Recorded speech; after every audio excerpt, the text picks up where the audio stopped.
The devil's advocates whisper in the hall, where justice wears a mask and truth begins to fall. Every thread they pull, every lie they weave, in the courtroom's dance, who's left to believe?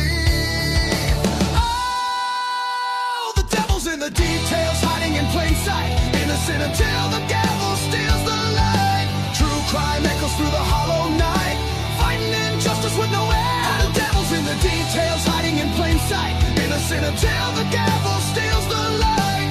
True crime echoes through the hollow night, fighting injustice with no end in sight.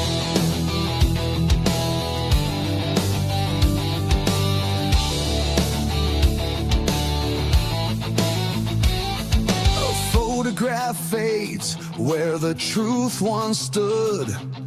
Blurred lines between the bad and the good. The scales they tilt with every silver tongue, while the broken cry for a song unsung. Black robes sway like shadows on the wall. One wrong word and the mighty fall. Who's a sinner? Who's a saint? The jury's out, but the verdict's faint. Oh, the devil's in the details, hiding in plain sight, innocent until the gavel steals the light. True crime echoes through the hollow night, fighting injustice with no end. The devil's in the details, hiding in plain sight, innocent until the gavel steals the light. True crime echoes through the hollow night, fighting injustice with no end in sight.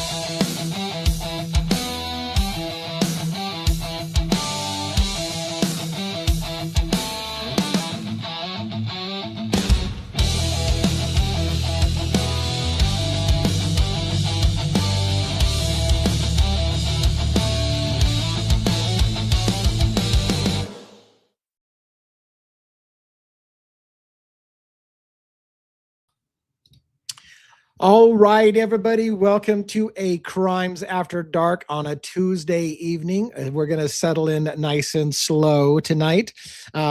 So I got to get a wave from backstage. Make sure you guys can hear me. I'm sure that you can. Fantastic. Looks like I've got a full panel backstage, but we want to start a little bit slower and a little bit careful tonight. I got a couple of big topics. Many of you probably know, if you follow the Idaho 4 case, that Idaho State Police released 2,790 something photos in relation to the investigation of the Idaho 4, of which a lot of those photos were crime scene photos. Massive amounts of those photos are without bodies. One, I think they accidentally slipped through and left something in there. We're going to maybe talk about it, but they pulled the videos down. They pulled the files down for a reason. It may be because of one particular image that they let slip through. It may be something more. There may be more for whatever the case may be. The release was only out there, I think, for a few hours. A lot of people that went out there were people who were looking through the files when they lost access to the file. So they pulled the file. We did get the file. We have the file. We're going to talk about the file. We'll be careful. I'm going to do a gut reaction on how I feel about the one photo that may have slipped through. More than likely, we won't focus on it. My gut tells me it's maybe too much. We'll see. We'll see. But I want to tell you, as we bring the panelists up, just a reminder to everyone that this is a true crime channel. It's also after dark, meaning it's for adults. This is not a kid's show. This may be triggering for some as we get into it. We're going to start out light. We're going to start out getting some introductions and going. We're going to start out covering a rejection from the FBI, a FOIA request that I submitted, and the FBI rejected my FOIA request. We're going to talk about that a little bit, but that last part of that evening is going to become more sensitive in nature as we dive into crime scene photos that may be disturbing for some. So you can watch the first part of this show pretty safely. Let's go ahead and bring in our panelists one by one as they arrived, I think, backstage. So we'll bring in Dago first. Dago, how you doing tonight? Forget about it. It's good to be back. I missed you guys. 2 days of this. What are you doing to me? It's like you give it, you giveth and taketh away. I don't. That's not fun. Come on. I love that stuff.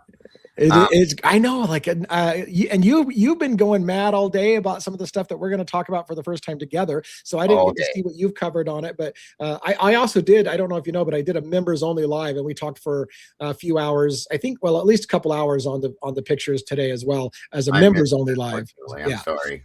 No, you were doing your own thing. So this was my third. Actually, I was here. I did my show this morning, or I don't even know what time it is. I did my show earlier today. And then I jumped over to Truth Nation Uncensored for my friend Willie. And here I am tonight. And what the hell? Let's do another one after this. Who cares? You know, I know. Why not? Let's just never shut off. Let's just go 24 hours. 24/7. Absolutely. Thank you, Suzanne Sharp, for saying that we're becoming one of your favorite true crime channels. Thank you so much. Appreciate that. Hopefully we don't let you down when we cover some touchy subjects tonight. Some touchy subjects for sure. Let's bring Robin up on stage and see how Robin is doing. Robin, what's going on tonight? Hello, good evening, gentlemen. I'm doing well, thank you. How about yourself? Wonderful. Living the dream. Yeah, we're doing well. Yep, it's been an interesting one today, that's for sure. But it's good to be here with everyone. Hello to the den and everyone. So good to be here. It was in my neck of the woods, by the way, it's freezing. And here's the thing that's cool, and so I'm trying to get trained up on the drone flying for my trip to Kentucky and all those different places. And so I'm flying my drone, and all the trees in my area are frosted white with ice. And there was fog hanging on the mountains. We have beautiful snow-peaked mountains with fog hanging around the base, which, by the way, technically fog is a cloud that is very low to the ground. And when you have a drone pilot's license, you need to fly 500 feet below the clouds. So you can't fly into fog. It's actually against the rules for FAA to fly in the fog. So, however, I have a high spot in the city, or the little town I'm in, which was fog free, and I could see for 3 statute miles. So I ended up flying my drone over frosted treetops, looking at fog covered mountains, and it was amazeballs.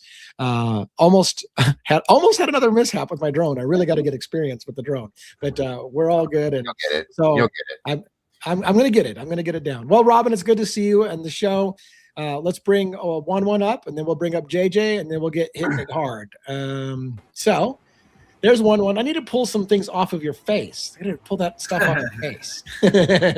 I can leave the parental advisory up because Dago is in a perfect position to be off-centered a little bit, so we don't block him with the parental advisory screen. It's amazing.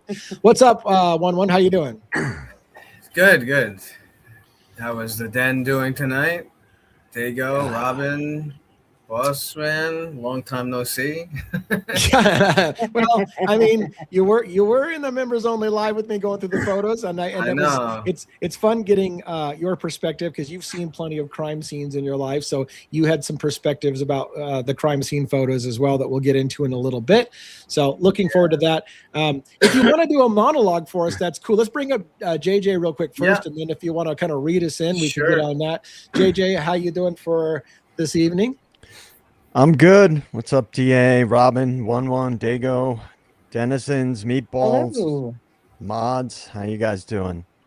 Good. Thanks everything me for the donation, by the way, tonight. Thank you for the support of the channel. Appreciate that very, very much. Yeah, we got a lot on our mind. I think you haven't even seen the crime scene photos yet, right? So you're, out of all of us, I think you're the only one on the panel who hasn't seen the photos yet. And so you're in for.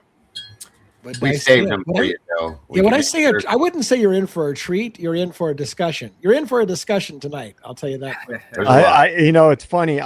Right after I spoke to you guys backstage, while I was sitting here, I went to Reddit, and people are going bananas on Reddit about the photo drop. Sure. There's a lot.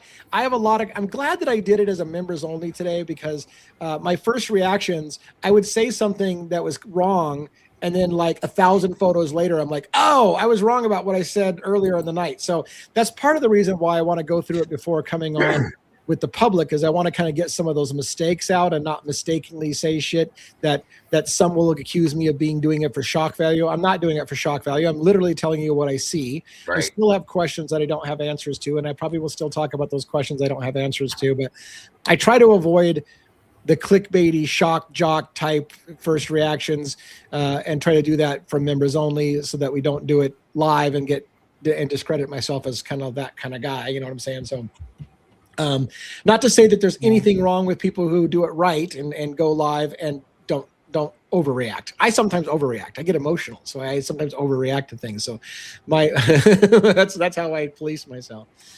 All right, guys. Ready? Yeah, let's give us a reading. Okay. Good night, Jackson, Juliana, and to my wife. Love you guys. Very cool. Is it good to be alive in the den on a Tuesday night? Here we go. Oh, yeah. Always. Ladies and gentlemen, welcome to a place where certainty is dangerous and silence speaks louder than answers. This is Devil's Advocates, a show that doesn't rush to judgment, doesn't worship headlines, doesn't flinch when the story gets uncomfortable. Here, we don't ask what sounds right, we ask what holds up. We rewind timelines, we challenge narratives, we examine what was said, what wasn't, and what was quietly decided for you. Because justice isn't always blind. Sometimes it's distracted. Sometimes it's rushed. Sometimes it's confident and wrong. On this podcast, nothing is sacred. Not the prosecution, not the defense, not the version of events you were handed and told to accept. We explore the cracks, the inconsistencies, the moments that make people say, wait, that doesn't make sense. This isn't about taking sides. It's about asking the questions others are afraid to ask. What if the story is incomplete? What if key details were minimized, ignored, or buried? What if the truth lives in the gray, not the black and white? Because history is written by the confident, not always by the correct. So if you're here for easy answers, this may not be the show for you. If you're willing to slow down, listen closer, and sit with doubt just long enough to let the truth breathe, you're in the right place. This is Devil's Advocates. And with that, live from New York, it's Tuesday night. Thank you. Oh, I'm so excited to kind of get going for tonight. I feel bad in a way for the panelists because when I wanted to read some of a letter that doesn't give a lot of space for you to talk, I will try to provide some space for you to talk about the letter and what you think after I read a few paragraphs. Then when we get into the photos, we will, I think, have more time to banter back and forth about photos, although I'll be kind of controlling the pace of the photos. Again, there's 2,797 photos that were dumped, one of which, like I said, maybe the whole reason why it was pulled. It may actually contain an accidental image of a victim. So on the positive side, I will tell you about this. For those people who are out there in the world who say nobody's actually in those photos, it's all a staged crime scene and there's never any bodies there, we may have seen accidentally part of a body, in which case it does indicate that there was somebody there. Like I said, we probably won't show that image. It's super hard to see anyways. So if we go by it in passing, you'll never have seen it anyways. You kind of have to know what to look for to see it. But we'll play that bait here when we get there. First, what I want to do is I want to talk about, this is pretty much going to be all Idaho for because we just got too much to cover. I had a FOIA request. That's a federal, Freedom of Information Act request, asking the federal government, the FBI specifically, to show us the files regarding to how they determined suspect vehicle 1 was a 2011 to 13 Hyundai Elantra, and then later determined it was a 2015 Hyundai Elantra, and whether or not they ever dealt with the issue of fog lamps and the idea that a 2015 Hyundai Elantra, as per Brian Koberger's car, doesn't have fog lamps, yet the vehicle you say is Brian Koberger's has fog lamps. Did you look into that? And is it in your documentation that you explained how it is that it has fog lamps on the car you say is Brian Koberger's when his car doesn't have fog lamps? That the FBI came back and told me they're not going to respond to any single thing I've asked for. And I want to share that with you and their exact wording. We've got lawyers, literally we have lawyers looking into the response that the FBI has given us to see if we have recourse to fire back on it. So I'm going to put it on screen here. Give me a second. And I'll do my best. I'm not a lawyer, but I will do my best to interpret for you what their actual exemptions are and why they're responding the way they do. So I'll do my best to be fair with it and show why they say what they say. All right, let's remove this and add this. All right, this is a copy of the letter that I received from the U.S. Department of Justice. So on behalf of the FBI record, this is, as you can see, it's for the FOIA request number, and there's my number in the corner. Subject, Brian Koberger, vehicle identification analysis. And this is their response to me. I'm going to try to zoom it in a little bit so you can see it better. All right. The material responsive to your request is being withheld in full. So they're basically saying everything you've asked for, we're rejecting. The material responsive to your request is being withheld in full, pursuant to, and they gave me all the reasons why they're doing it in the codes. They actually were kind enough to provide an addendum to this letter with those actual exemptions, what they're holding under. But there's some stuff to really pay attention to. The records on third-party individuals, that would be, I think, Brian Koberger, that you requested are categorically denied pursuant to FOIA exemptions B6, B7C, the 5 U.S. Code, section 5512, B6, B7C. Please be advised that you have not sufficiently demonstrated that the public's interest in disclosure related to the operations and activities of the government outweigh a person's privacy interest of an individual. While the existence of FBI records is acknowledged, the records are exempt from disclosure, as processing these third-party records would constitute an unwarranted invasion of privacy, personal privacy. So what that says to me is this. We're protecting Brian Koberger's privacy. He wouldn't want you to know about his vehicle, apparently. So to protect Brian Koberger, that's the only person I can think of is the person's privacy who they're trying to protect is Brian Koberger. And that they basically are saying, yes, we have the records that you're asking for, but that's an invasion of Brian Koberger's privacy, so we're not going to show it to you. Fuck off. Like, really? Really? I mean, let's take a moment. Crazy. Wow. It's a fugazi. How can that be a thing? How can that be a thing? Like, ridiculous. maybe I'm interpreting it wrong. What other third-party privacy issue can we be protecting? It's a person's privacy there.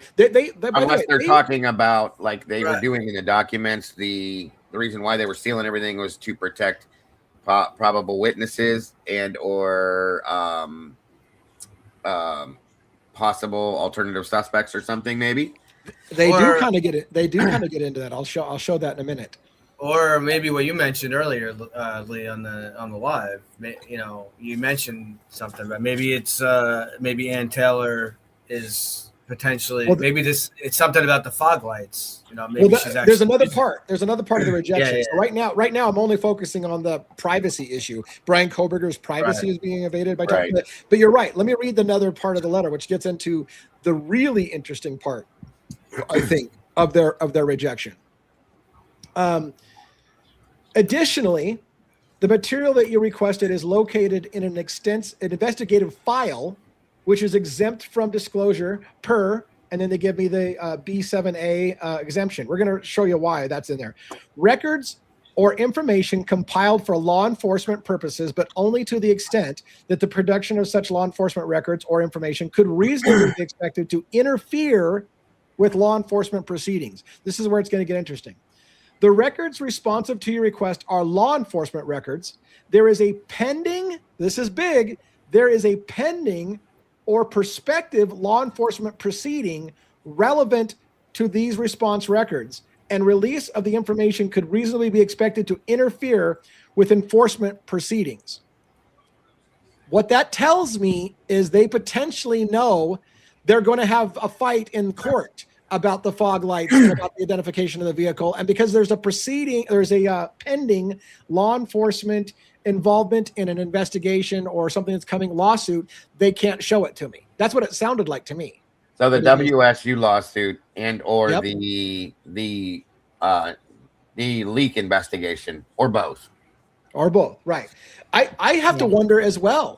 Has Ann Taylor already submitted a complaint about this? And because again, by the way, here's a nuance people we just were discovering today. I'm not a lawyer. I say this all the time. People need to understand something that we kind of really thought about today. There's a difference between an appeal and post-conviction relief. And what people don't seem to understand is Brian Koberger waived his appeals. That does not mean he waived post-conviction relief. And actually, the post-conviction relief part has more power to it because it's things like you didn't allow me to present alternative witnesses. You rejected the Franks hearing and didn't let me know that the vehicle couldn't have been his vehicle. That's covered under under the issue of post-conviction relief. Now, what's the difference? An appeal basically, from what I understand, an appeal is basically saying you guys did something illegal. The judge did something illegal. So therefore, we're appealing the whole thing. What they're kind of saying is, well, this is my interpretation. Hitler didn't do anything illegal, but it wasn't fair. And so they waived the right to the appeal saying, well, okay, it might have been illegal what he did. Might have been legal, but it's not fair. And so therefore, we want somebody to look at whether it was fair to not allow us to again, the judge could have ruled, nope, you can't do this. And he has every right to say you can't do that. But was it fair? So there's two different issues. What Brian Koberger did is waived the appeal processes, which is you did something illegal and incorrect versus, and now he's saying, well, maybe you did something wasn't fair to me. It's not illegal, but it's not fair. And that's post-conviction relief. And so therefore, again, if Ann Taylor submitted something about the fog lights, maybe that's why the FBI is saying, sorry, we can't show you anything about the fog light because there's pending litigation that's coming up on that issue. Well, he has habeas corpus too, I think is his third option. So yeah. There's definitely and that's basically, you know, who has the right to try him kind of issue, who has the right to detain him, who has the right to try him, what order did they follow the right procedures on the habeas corpus issue, or who had the body? That's what habeas corpus means, who owns the body. Anyways, and so there's a few other things in the letter. I don't think we need to spend a lot more time on it, but basically they tell me that part 1 of this addendum includes standard responses to any request made to them. Part 2 includes additional standard responses that apply to all requests for records about yourself. But look, here's the section that I thought would draw some people's attention. I'm not going to make a big deal out about it. So I highlighted the sections they stated very specific numbers, and apparently I'm zoomed out too far to show you the numbers. Let me see if I can get you the numbers here. Hold on. There we go. Now you can see on the side these numbers. And what I'm looking for real quick, listen to this. Part 2 is part of the thing they cited. Records, requests for records about any individual who's on a watch list, any individual who's in witness protection, witness security programs, or any person who's a confidential informant. So they cited that as one of the reasons for their exemption, is that it could possibly leads to somebody who's on a federal watch list. That's interesting in itself. Interesting. Somebody who's in witness protection. That's fucking super interesting if you ask me. Or a confidential informant. And that's super interesting to me. All 3 of them. What was the one that it said about intelligence records? Yes. Let me see if I can show that up here real quick.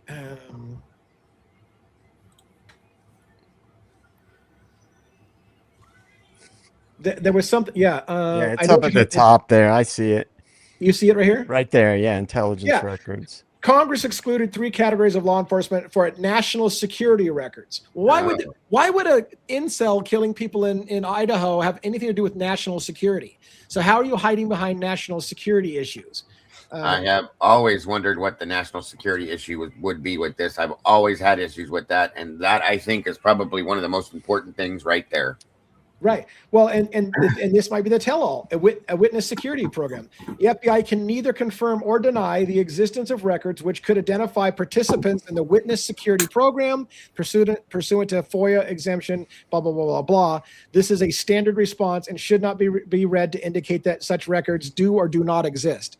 What's interesting is at the start of their letter, they said, the records you're requesting do exist, but we're not going to show them to you. A lot of their language says they don't have to tell you whether they exist or not. They're telling us here that the records do exist, but they're not going to show it to us. So It's pretty interesting shit. I'm having some lawyers look over it and kind of decide how to advise on whether or not we can respond to that and what the next step would be. You know, the other part that they mentioned is you haven't satisfactorily shown a concern, or the public has an interest in this case. So how do we do that? What number of people do I have to say question what happened in Idaho 4 that they think there's a public interest? It's like they're trying to say the public believes he's guilty. So what the fuck you haven't shown that the public gives a shit. Everybody thinks he's guilty. So what are you talking about? So ridiculous. That's crazy. It is. It is. Well, they'll use the sort of narratives that have been propagated so widely by the mainstream media and then assume that, oh, well, look, I mean, this is what everybody believes. I mean, I don't know what you're complaining about. You know, this is the official story. And they have the critical mass of the mainstream media and all the people watching the mainstream media to try to brush away any questioning of that. And it's the oldest trick in the book. Anybody questioning the official narrative is a crazy conspiracy theorist. Yes. In fact, we talked about that as a smaller group of our panel. We were talking about the fact that somebody said, oh yeah, ChatGPT was analyzing my numbers on my channel and said, YouTube has classified you as a conspiracy channel. And I thought to myself, how the fuck are we a conspiracy channel? But then it dawned on me. It's just what you just said. Anything that's not mainstream narrative is a conspiracy. If you question what the news tells you, you're a conspiracy theorist by nature. Because normal people believe what they're told on TV. Therefore, if you are questioning what you're told on TV, you're a conspiracy theorist. That's how they've labeled it.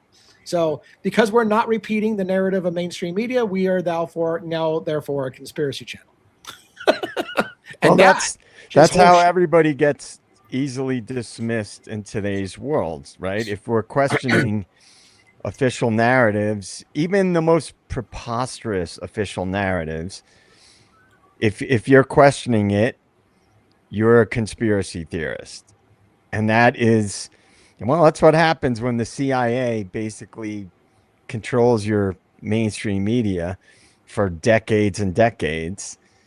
You know, it's all about manipulation, and anybody questioning that is going to be pushed to the side and dismissed as a conspiracy theorist.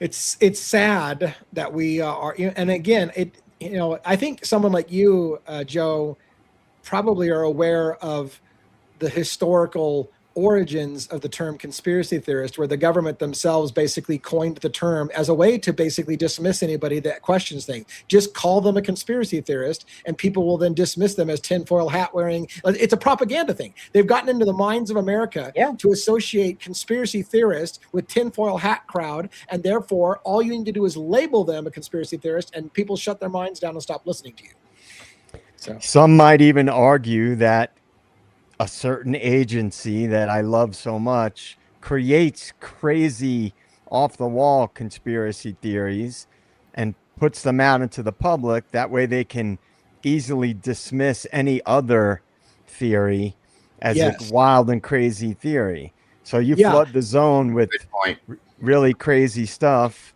and then it's easy to lump those things together.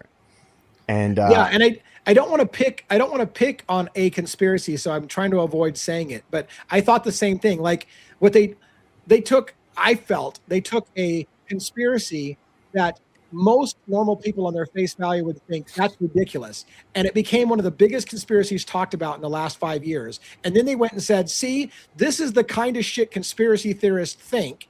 Therefore, That's what, and so they just like you said, take a crazy conspiracy that no reasonable person would really think is possible, and then say that's what conspiracy theorists think. Therefore, if I say that you're a conspiracy theorist, they go, oh, you're the kind of person who thinks this, and it's whatever wild ass conspiracy theory they put out there to discredit you. Well, So, we talked about this on Deep Devils. There's a pretty standard psychological mechanism that human brains use. It's a survival instinct where we lump things together that are presented in a close proximity. It's just one of the flaws of the human mind. If things are presented that may be completely unrelated, but if they're presented together, a lot of people, most people, will associate them even though they're completely unrelated. So people are questioning official narratives. Oh, these crazy flat earth conspiracy theorists, right? You try to just lump it in with something else, and that people will start to associate anybody who questions official narratives with whatever you name the crazy conspiracy theory. It's a standard psychological tactic. And unfortunately, it works really well. It works really well. A lot of people just fall for it. It's super easy. Anyways, what do you guys think? The FOIA letter, it's kind of like, I mean, literally, the FBI said we're rejecting every single thing you asked for, carte blanche. And by the way, they did say in the letter, they did say, if you feel that our rejection of your request is in error, you can appeal, and here's the appeal address, and here's the person you have to appeal to. So my intention is we're going to appeal, but we have to make sure that the appeal explains why there's a public interest, why protecting Brian Koberger's privacy probably isn't a concern in this issue, considering, after all, he pled guilty and he's behind bars. What does he have to care whether or not we believe his car was the right car or not? Like, how would they even argue that that's a privacy concern for him? They didn't care about it, so why should we? Right, right. So we'll see if we can work on the language to get that appeal. And they did give us the, and now, I want it to be a friendly relationship. We'll just nice and kindly appeal and move to the next level. So we'll see how it goes. Love letters from the FBI. Love letters. I should have a new series, Love Letters from the FBI. That's what Miss Potts calls them, her love letters from the FBI. She tried to FOIA stuff, and they said, "You're not getting nothing from us." Yeah, they're just it's and by the way, like Moscow in particular seems to reject or I should say Moscow Police Department, MPD, seems to carte blanche pretty much reject everything you ever ask for or ask for ridiculous amounts of money. Idaho is a little bit more forgiving, and they'll actually work with you a little bit more. Pullman seems to even be more so. They're more responsive. So I've found so far Washington's pretty easy to work with, and they actually attempt to make efforts to give stuff. But like MPD just flat out might as well just have a middle finger right outside their front office. Like, fuck you, everyone. We're not talking to you. We're not going to share with you anything. You can all have a nice day and kiss my ass. That should be Moscow Police Department's official slogan on their outside of their police station. Kiss my ass. Yeah. By the way, my apologies, everybody. I thought I was muted when I made that noise, so my apologies. Yeah, you were totally not muted. My apologies. I looked down, I went, "Oh, what a dumbass am I?" So sorry, everyone. I let it go. I wasn't going to out you, but you outed yourself. All right, let's talk about the big one for the rest of the evening, which is the Idaho State Police photo drop. It was a PDF with 2,790 pictures in the PDF. There's no way in hell we're going to go through 2,790 and talk about each one. Even though I literally could probably talk about every page in this document, we're not going to do so.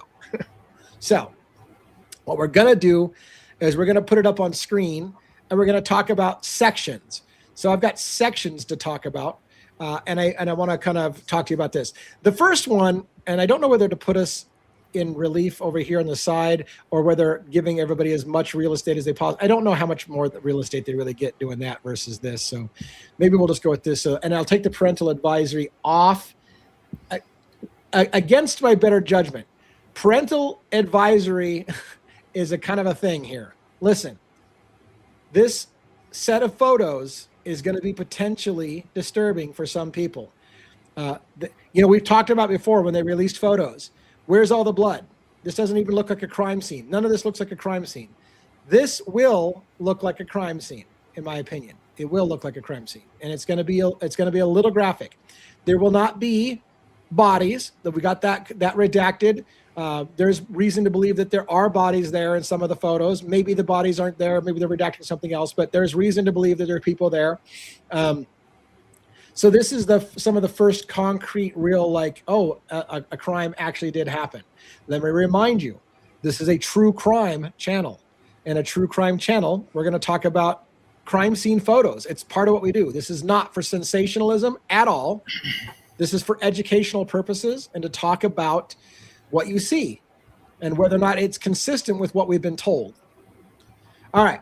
First thing I got on the screen is it's kind of like a title slide of a series of photos we're going to see of a car, which they have the name K. Hogan on it. And I think that it says BWE, what it looks like, but I think they're trying to say blue Ford Prius. Right off the bat, we've got a problem. There's no such thing as a Ford Prius. It's a Toyota Prius. There's no Payne Ford has Prius. it. Payne drives them. So, but that's okay. That's okay. We'll get past that. All right. Who's K. Hogan? Do we know who K. Hogan is? Do you guys know who that is? No. So what concerns me as we get into the photos now is this. In the corner, you see a Lyft/Uber sticker in the corner. So my first question is this the vehicle that supposedly picked up Kaylee and Maddie and another individual and drove them home? By the way, the date on these pictures is 11/18. This would be about 5 days after the murders, in which they have this vehicle potentially related to the crime scene in the sense that do you think this is the one? I mean, is that what your impression is, the guys, is that this is Eric Gower's car, right? Eric Gower's car. Yeah. Right? I would say that it has to be involved in. It's either that or it's Molly who delivered Well, DoorDash. It's not right. Molly. Well, I just want to know what planet that's blue on. Yeah. I mean, it does. I can see it as a dark blue. I mean, the lighting sucks, but I can see it as a dark blue. Well, that car definitely showed up on the 1112 camera footage a few times, and I think it was implied that it was Gower's car. Okay, good. Mama J, I think, has the answer. Kay Hogan is an Idaho State Police forensic person. So it's basically they're the ones that's submitting the photos. Thank you. That would make total sense. Thank you for clarifying that. All right. License plates redacted. I'm going to go through it fairly quick because there's not a lot to it, but they got the license plate redacted. But let's take a look at what we see inside the car. They've got pictures of like the lint roller. You've got sunglasses and something in the cup holder along with some chapstick. I noticed that the seats, oops, I'm going backwards. The seats seem to be brushed. So did they vacuum it for DNA? Yeah. That's what I assumed as well, that they vacuumed it for DNA. We going forward? Yeah. So we're just going to scan through the vacuum of the back seat as well. Again, now, could the driver have vacuumed their own car before picking people up? Sure, but people were sitting in it, right? Because again, for those who remember the story, Eric Gower should be driving. Kaylee was in the front seat with him. Maddie was in the back seat with another individual. I think someone told us that individual's name the other day, or on the members only live tonight. I forgot her name, but she wasn't one of the house guests. Lakeland. Lakeland. Yeah. All right. So then they're going to open up the trunk area of this car. They got something redacted. That's the same thing with the chapstick and the sunglasses, but there's something underneath the sunglasses they don't want us to see that's redacted, maybe some personal information. Again, some stuff that's in cubby holes. And then it gets kind of interesting. Got some cleaning supplies and stuff back here. This is kind of interesting. They got a black stocking cap that they highlighted and took a picture of. Now, here's the joke we made on the members only live. In here also is going to be a glove, a black glove. In fact, I'm going to show it to you. There it is. There's a glove hidden under the seat. wedged in. So they pulled it out and they took a picture of the glove. Now, here's the thing. If it's Eric Gower or any fucking other human being in Moscow, Idaho, it's winter. And of course you're going to have gloves and a black hat. If you're Brian Koberger and you got gloves and a black hat, you're a fucking murderer. And that's proof. There's your gloves and your black hat from the crime scene. So Well, just keep that in mind about framing. That glove, though, I wonder, DA, because they found by the garbage can another big black glove, just one. And there's only one glove in his car. So I just wondered, is it his maybe? It fell out of his car?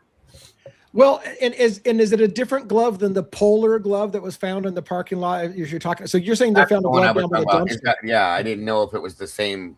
No, I never saw an actual photograph of the other one, so. I did see it, and it was a Polar brand glove, and it was like a work glove. It's a different type of glove, so this would not be the forget. I mean, it's a good question, but it wouldn't be the match to this. Yeah, those polar gloves are like those neoprene with the rubber, like real heavy duty. Oh yeah, cold weather gloves. Yeah. All right. Yeah, this is just a hand warmer type thing. Now the question is, I don't want to nitpick this to death because we got a lot of photos to go through. The pink insert, does that mean anything at all? Did Eric Gower have pink thing? Was it one of the girls' gloves? Was it Kaylee's glove? Was it Maddie's glove? Is it Eric Gower's glove? Does the pink mean it's a girl's glove? I don't know. It's on the inside. Well, it looks like a female styled glove for sure. Yeah. When I looked at it, just the style of the glove itself. Yeah. Aside from the pink interior, it looked like. And I'm not showing it on screen. I'm trying to show back and forth the glove as we're talking about it. And there's the pink insert. That's all it is a pink insert. I got to say, if I found a nice pair of gloves and it had a pink insert, I wouldn't give zero shits. I'd buy it if it fit and it felt good. So, all right.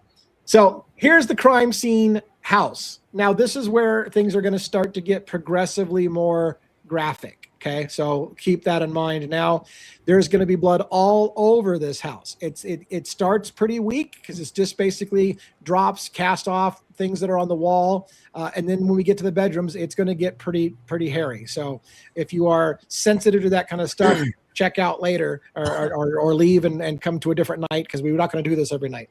All right, so we're going to move through this. There, by the way, is a copy of the search warrant that's sitting on the step right there. And they zoom in on it. We don't need to read it. Here's the outside of the house looking into the kitchen from the back side where the killer allegedly came through that sliding glass door. You can see the blood running down the doorway outside on the back side of the house. And they're zooming in on the pictures. So again, it's a little graphic for those who are squeamish.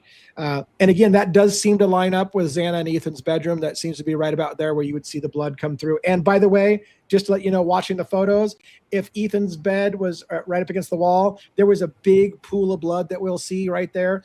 That would actually, in my opinion, be consistent with that much blood leaking out through the foundation right there. It sounds like you agree, Dago, right? No, 100%, because they when he was killed, they cut through a main artery on him. Yeah. In turn, he was rolled towards the wall. My theory always was that he bled it. We know he bled out, okay? And all of that, because that house is such a wonky house, all of that blood pulled to one end of one part of the house and found a crack and went down through the wall. That's exactly where all that came from. So, yeah.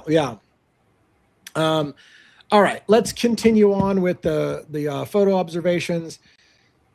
So outside of the house, people have pointed out they're looking for the ladder. I never did see the ladder in any of those photos. That was a subject of contention. Also, some people said that they thought that somebody jumped from the balcony onto the sofa out there. I don't think there's any indication the sofa has any marks of somebody having landed on the sofa. For those who are working through all the various theories you may have heard over the days. So here's more shot. And by the way, these photos are kind of jumbled together in no particular order with no timestamps in the corners. Right. So you see, we were looking at a nighttime photo. Now we're looking at a daytime photo. They're just kind of all lumped together all over the place. So there is some batches that seem to go to, oh, by the way, here's a good shot that we focused on the live. This house is 1112. That's the one where you see the camera or hear the camera footage, and we watched camera footage and heard the sounds from here via that house. So for those who want proximity, you can see this lower, smaller house right here close by.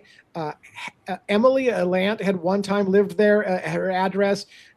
Some say Hunter and Emily were here in this house that night. They say they were at the White's apartments, which is somewhere across the street, not right here. So were they there in that place? That house right there that my mouse is kind of flucking around, I believe, is the Jack DeCour and his roommate's house. This one down here is 1119 that you see at the end of the street with lights on and stuff like that. So I want you to pay attention for those who are thinking of alternative theories. Jack DeCour's house, those who haven't ruled him out, people said, well, Jack DeCour, we saw him go home and he never came back out of his house. Even Steve Gonzalez said there's a way to get to the house 111 or 1122 without being seen on camera by this camera. That's going right here through this walkway between you. If you go that way, there's no camera that picks you up. You can even probably come there, but for sure, right here through this walkway, you couldn't be picked up by camera and you could get from that house to that house. That's just FYI. I'm not saying anybody is that means anything, but that's how you would do it. And that's a good picture to show that. All right. Again, the couch doesn't look like anybody landed on the couch jumping from the balcony. For those who they focus a little bit on this piece of paper left on the ground. It looks like it's got Maddie Mogan written on the piece of paper, but it's folded in half. So you see Die Mogan. We freaked out on that. Does it say Die Mogan? No, it's probably folded in half. We did the same exact thing. Did you do the same thing? Yes. And then I was like, wait a minute. D-I-E, Maddie. Okay. Come on, dumb. Get it right. You know? Which is exactly why I did that shit on the Members Only Live and not live. It's really kind of ironic, though, isn't it? To see it like that. Right. Yeah, it is. It is weird. All right. Okay. Now we're going to see blood. So there's a blood mark and a hair. They focus a lot on a bathroom door. One pointed this out in depth in one of our other discussions and lives and other conversations. It looks like the door has been busted open. It's missing the metal plate. Yes. I think one was talking about a document that actually talked about a metal plate, or not metal, but it said a plate on the floor listed as evidence. So did someone kick the bathroom door open at some point? Was the plate found on the door? And this is evidence that the bathroom door had been kicked open. It's food for thought. The problem is that they move shit around in these during this investigation into photography. They move shit from bedrooms into this bathroom. It becomes a big catch-all storage area. So who knows what the fuck happened and when it happened. And when that plate got missing, we don't know. Did that happen the night of the murders? Did it happen 2 years ago? If it happened 2 years ago, the plate's probably not still laying on the floor, I would argue. But anyways. Right. Did you have any comments about that? Because I know that was a big thing for you, one on the plate. Did you want to?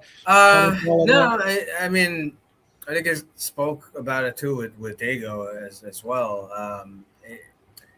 I think it would be. Possibly, it would make some sense. Yeah, it would be possibly consistent with some a thud or something that we hear.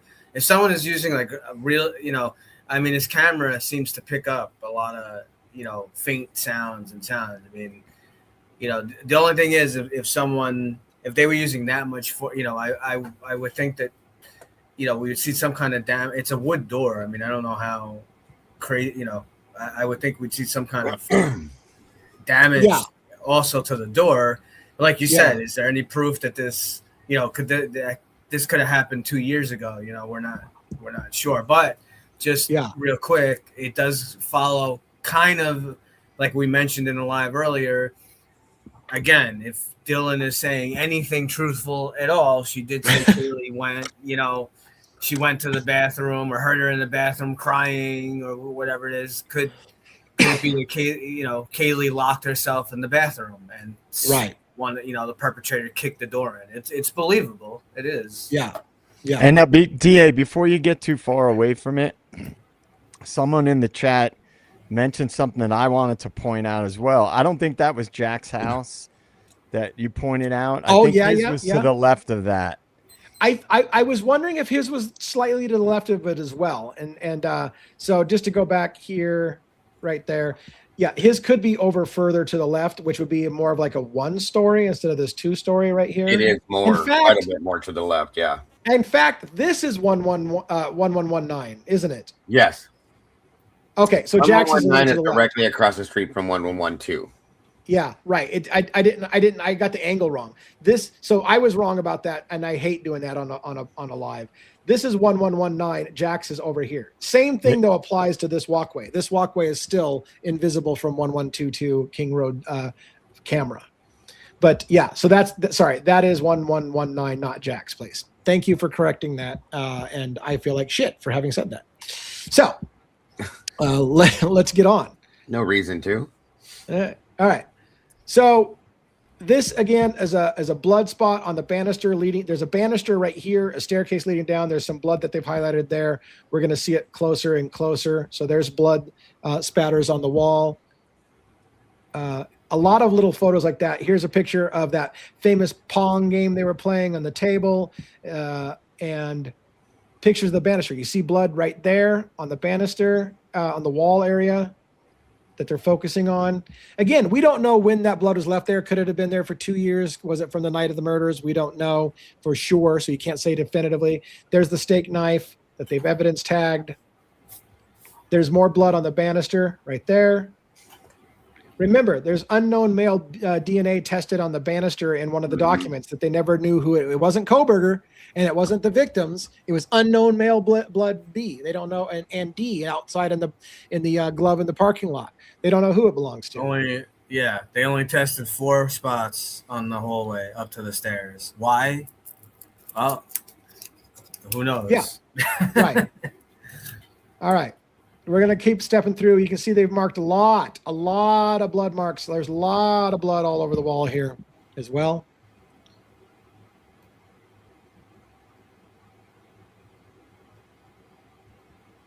All right. Looking into the bathroom area, this is that hair, that blood and hair on the wall I showed area right there, just different angles of it. This is what appears to be blood on the Pong table as well.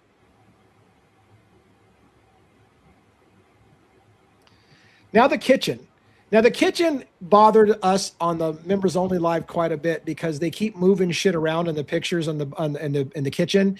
At one point, the famous bag listing Zana's name from Jack in the Box is right behind the sink. At other points, it's next to the stove. At other points, it's back by the sink again. It's laying on its side. Like that bag fucking moves all over the place. It's the mysterious bag.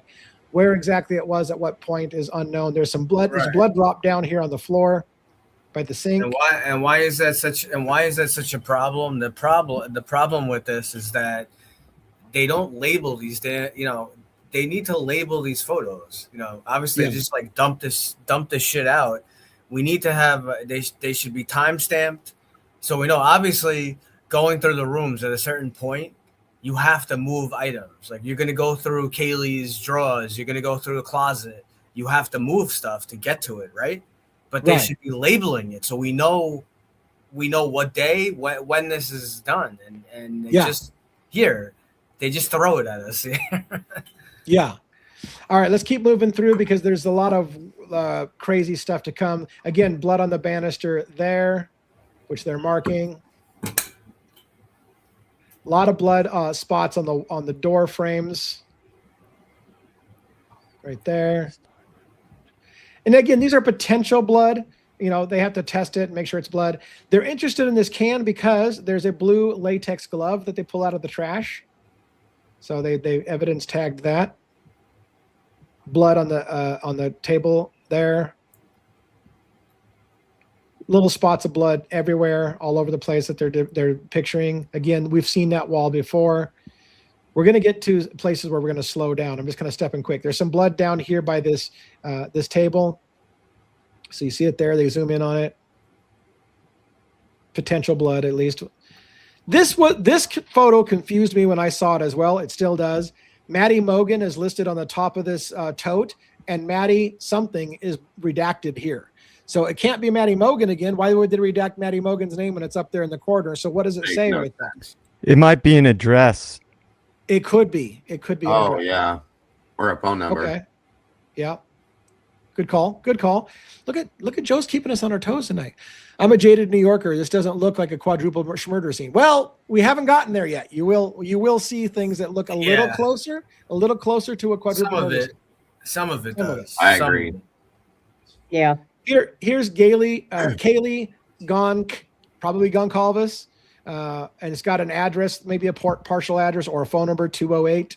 It looks like, but we don't get to see a lot of that. This is amino black running down the walls here on that blue spattering from trying to detect, whatever. Is it Prince blood or both that they're looking for with amino black? Mostly blood. Blood. Yeah. So we've got a redacted photo on the wall. There's some interesting things. There's really interesting things that they redact and don't show us. These, by the way, appear to be sections of the wall that they pulled out of the bedrooms where the victims were found. They've Right. marked sections of the wall with like bottom so that it was along the bottom of the floor and over here top. And then they sometimes have east or west, or they'll have different markings. So you can see east or, yeah. Anyways, there's top, there's bottom. And I was trying to look. East and west is usually what it says. I don't know what these actually say. What the fuck does that say? Which one? Anyways, this one right here. That I didn't even look at that last one. I was looking at it, but no, I don't. Oh. I don't even Top know. It's down. wild. Yeah, this is the top. This is the bottom. Right. And usually it says north or south south. or east or west. Northwest. I don't have no clue, dude. Yeah, those I don't know. Most of them you can figure out. Look at all that blood. You see all this? What we're focusing on, is all the blood. All that's all. That's There's all a blood. lot. There's a lot. Yeah. There's east and west, top, bottom. It even tells you what room it's coming from. Second floor. So these are a lot of blood on these walls. All right, let's keep moving through the photos. Pieces of floorboard as well. There's some evidence stuff like a lavender bed sheet that's been pulled and tagged on 127. So it's months after the crime. A black hoodie right here, a gray shirt and hair, gray shirt and hair from the second floor dryer. Crocs / shoes from second floor bathroom or I don't know, shower / laundry. So these are different things that they tagged up. We're going to move forward and get to some of the more interesting stuff that starts to talk about what really happened in the rooms, what we see from our outside perspective. Again, here's a top and bottom, south, north orientation of the wall section with blood. All right. Again, lots of amino black. This is from the upstairs. This is from the third floor looking down the stairs, and then you'll turn left and then go down another flight of stairs past Dylan's room on the second floor. That's kind of the orientation of that. That got a lot of right there. That puddle of bluing. That disturbed me a lot. Yes. What That's is a it? lot of blood right there. Yeah, is it blood though, or is it just them pouring a liquid trying to determine blood? Well, there has to be a reaction for them to do the three process. So yeah, that's blood. yeah, and all this shit up I'd here. I'd love to know whose blood. I would Right. bet. I would bet that it's probably Kaylee's. If I had, Yeah, that's a good point right there. I could be wrong, but I would just think. I think that's probably Kaylee's. I really wish we could talk to a forensics person, because I just can't imagine that you're going to dump this stuff all over the place like this. I mean, how are you even deciding what, because this stuff can erase DNA evidence. So I would think you'd have to apply this carefully and not just dump it all over. Yeah. Hey, by the way, it does look like we had a little bit of problem in the chat tonight. I expect the mods to take care of it. So I'm sorry that you guys had to deal with some shit tonight. I caught only bits and pieces of it, but if you had to bounce somebody, it is what it is. So I'm sorry that you guys had to deal with that shit, but I'm glad that you have taken care of whatever was happening, and apologize for that. All right. So continuing on. Lots of and it didn't. I didn't see It didn't look like there was much in the kitchen. I know what is everyone else? What do you guys think? The floor by the slider, floor. And there's actually by the slider, but I mean, it didn't seem like there was a lot. Well, I saw something in the documents. They said there was some on the inside handle of the slider and on the back splash of the sink. But I noticed something when I was going through these earlier. If you get to the part where they show the microwave, yeah, there's something on the microwave. At least it looks like it to me. okay, that I was kind of shocked about because there's no amino on it, but it's there.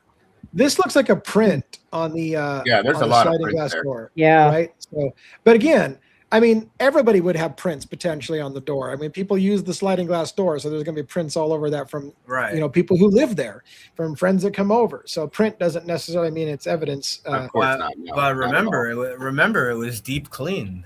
Right. Right. Right.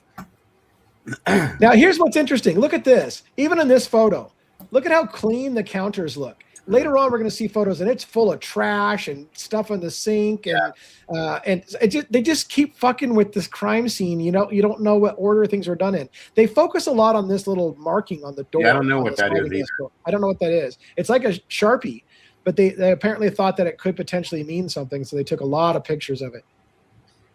All right, let's keep moving through so you guys can get to some of the bigger stuff. Look at the bluing on the floor. Look at how big that stain is right there. That's one. That's where I think something happened at for some reason. I just have got that for a while. So do you see how big that stain is? Yeah, it's huge, like a lake. Like somebody may have laid there and bled out. Yeah.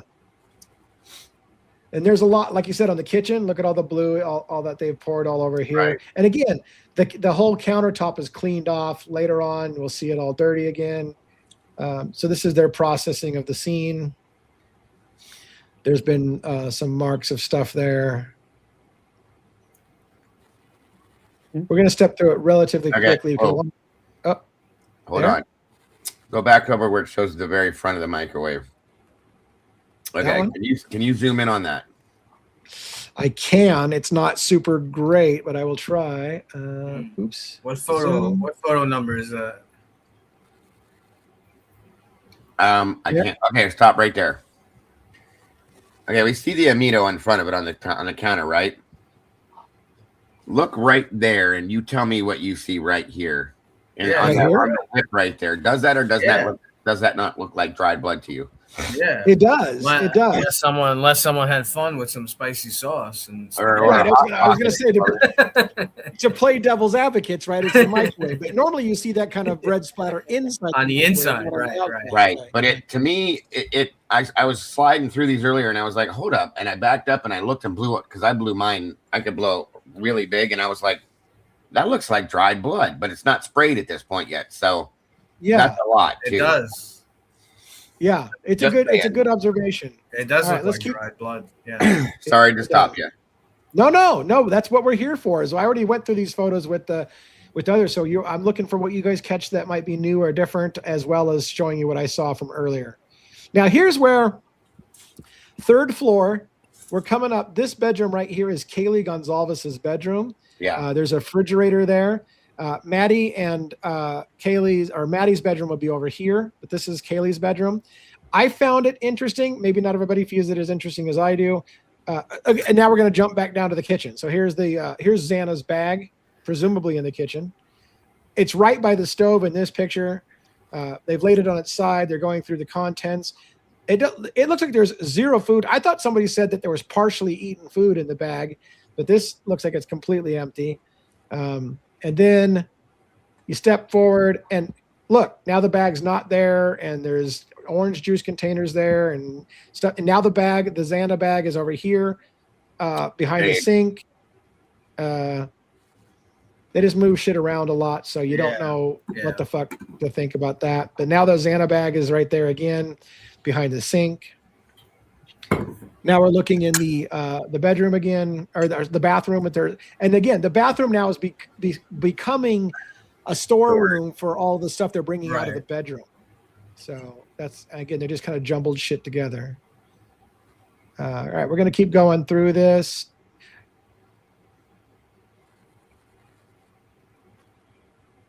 More pictures of blood on the walls. Close-ups of blood on the wall. We're going to get to some more graphic stuff. So this is your trigger warning as we get into the bedrooms. It's going to be a little nasty.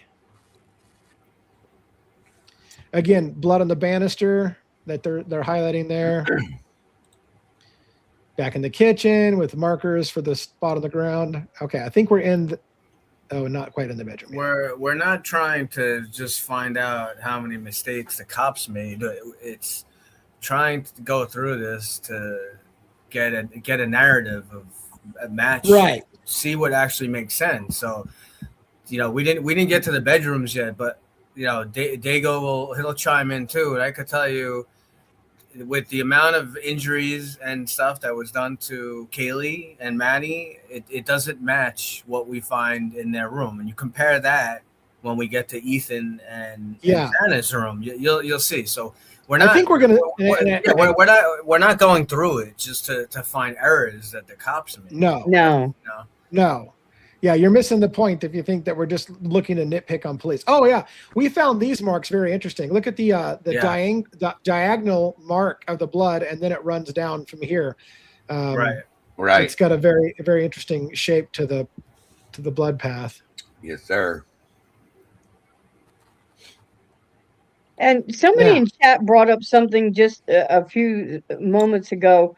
I was dealing with something else and I didn't get to. They said that in a lot of the documents, there's no description of the blood where these photos are showing it. In a lot of instances, the documents are not listing. So there's a huge inconsistency right there. This looks like a shoe print almost right there. Almost. Yeah. Sure does.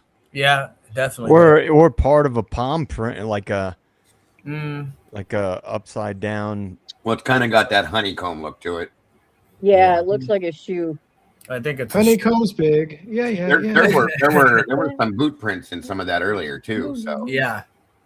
All right. Now we're up in the bathroom. There's blood. They think up above the door of the bathroom. Again on the table.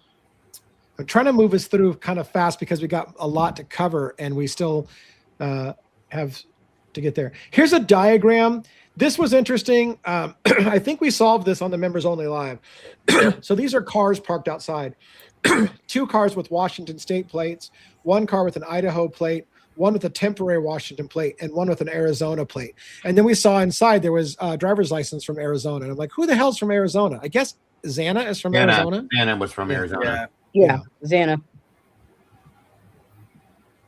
This image right here, which you're not going to be able to see very well on the screen, is a depiction of Ethan and Zana. Zana being on the floor right next to, and this is where it's important. On the photo we probably won't show tonight, this shows a depiction of how close Zana is to a certain item in the bedroom. Right. And I think they fucked up in one of the pictures. I think you're right. Dago and his mods found it, and they're like, "Holy shit! Maybe that was not supposed to be on that picture," because it looks like you can actually see the person laying at that foot, and that depiction shows where they would be. Right. Ethan on the bed, slumped against the wall, kind of hanging over. There's a gap. Again, the blood pool on there would be consistent with what we think would be the blood we see on the outside of the house as well. Yeah. So that all matches up. All right. Dylan's room. That's Dylan's room that we're looking in there. So up the flight of the stairs, this is Dylan's room this way. So this is peeks inside Dylan's room.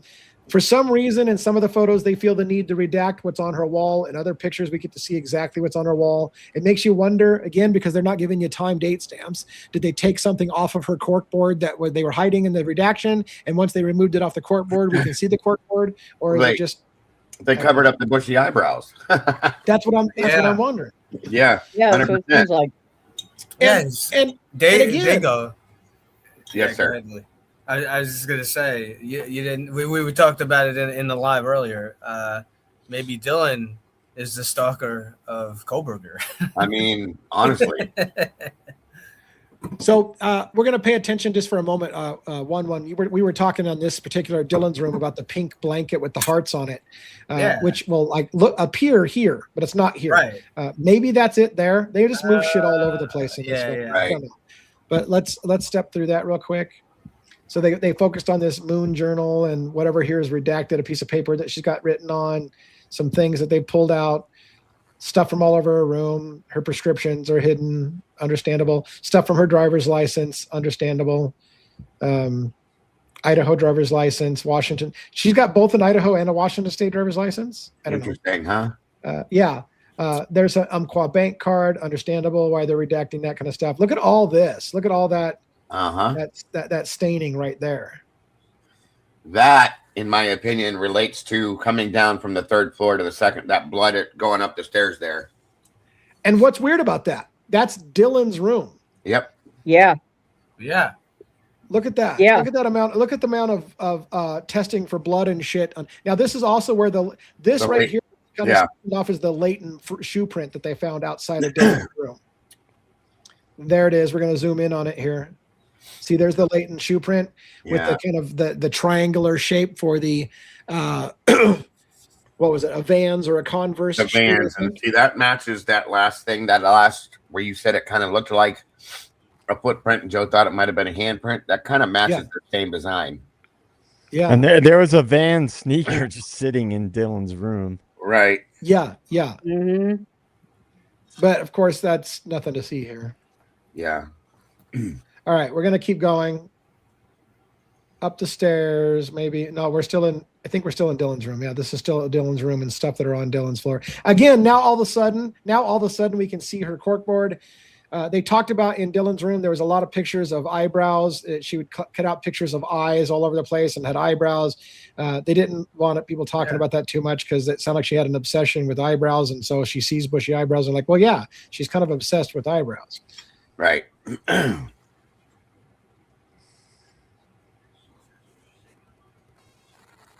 There's that pink blanket all of a sudden and all the jumbled around. Now it's in the middle of the bed.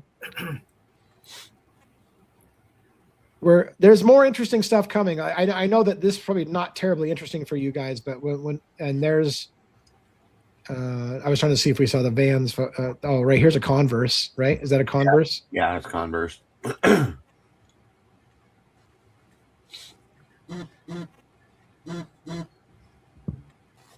All right, let's move along. Okay, we're gonna get out of Dylan's room here.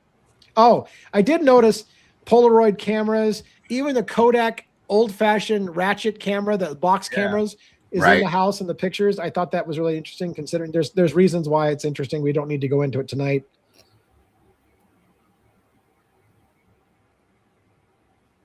All right, now. This, I believe, is Kaylee's bedroom. Yeah. Now, I found it interesting, and then it maybe changed my mind. They spend a lot of time photographing Kaylee's bedroom. They have a fuck ton of photos. And I find it weird, considering she wasn't killed in her bedroom. There's no blood in her bedroom. Why are they so obsessively focused on Kaylee's bedroom? I'll tell you why. I've always maintained early investigation was Kaylee was the target of this attack. Kaylee was the person they came for. Kaylee's wounds were worse than everybody else. Everything leads to Kaylee was the target. At some point, mainstream media narrative shifted and said Maddie was the focus. And it's on no fucking evidence whatsoever. Some kind of random speculation that maybe Koberger might have gone to a restaurant, maybe saw Maddie there, and maybe decided she was so beautiful that he had to have her, and that's why he came for her that night. And that apparently made sense to America over the fact that everything else indicates Kaylee was the target of this attack. I mean, I don't know why. Who shifted the narrative for mainstream media to say it's Maddie that was the target? Law enforcement, probably. It's horseshit. And then at the very end of the case, after everything was said and done, they shifted it again and said they can't give you a target, that they believe that it was the house itself. Miss me with that bullshit. Yeah, and thanks for the donations that are coming in. Funny, oddly enough, everything me was causing a little row and making my wife upset, and then he dropped some money and said, "Good night, Rhonda." So that's a whole thing. Thank you so much for the support of the show. My wife's probably pissed off, so I get to deal with that shit now for Rhonda being angry that she got. But you know, it came with the something. So thank you for that as well. All right, let's get into Kaylee's room and all the time that they spend in Kaylee's room. By the way, people pointed out Kaylee's bed is turned down as if she was sleeping in her bed that night. Yet, everyone says when the official narrative changed, it was this.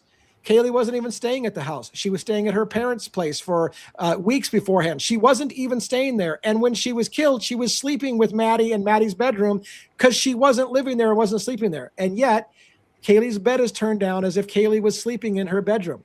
Let me point out another thing. There were rumors that the killer, even Dateline, I think, at one of their episodes, hinted that the killer may have been hiding for her in the closet of her bedroom, waiting for her to come in. Was Kaylee in her bedroom and kidnapped, grabbed, bound and gagged by the killer from her bedroom and then moved into Maddie's bedroom? That is very, very possible, especially considering the crime scene photos. Right. So again, here is... so there's a closet and a window and a sliding glass window. And I'm trying to make sure I get the right one this time because last time I did this, I screwed it up and got the wrong one. There's Murphy's dog crate in the room. They spend a lot of time. We're going to go through a lot of they spend a lot of time photographing Kaylee's bedroom. And there's something that I really, I on the members only live. Okay, here we go. This is the sliding glass area out to the porch.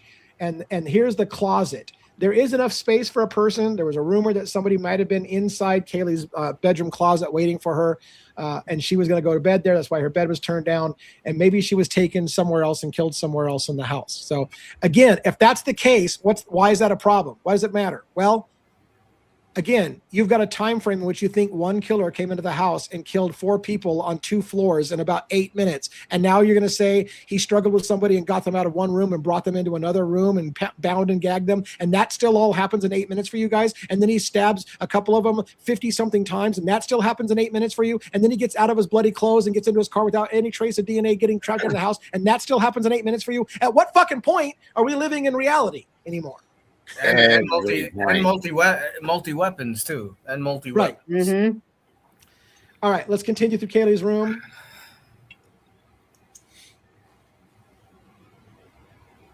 They spend a lot of time in Kaylee's room, photographing stuff. Now, here's another thing about Kaylee. Kaylee's got bank cards from all over the place: Wells Fargo, Numerica, multiple banks. That was one of, and that comes out in the documents too. Like the police are asking a lot of questions about Kaylee's finances and why she has so many bank accounts. 10 bank accounts, guys. That's a lot.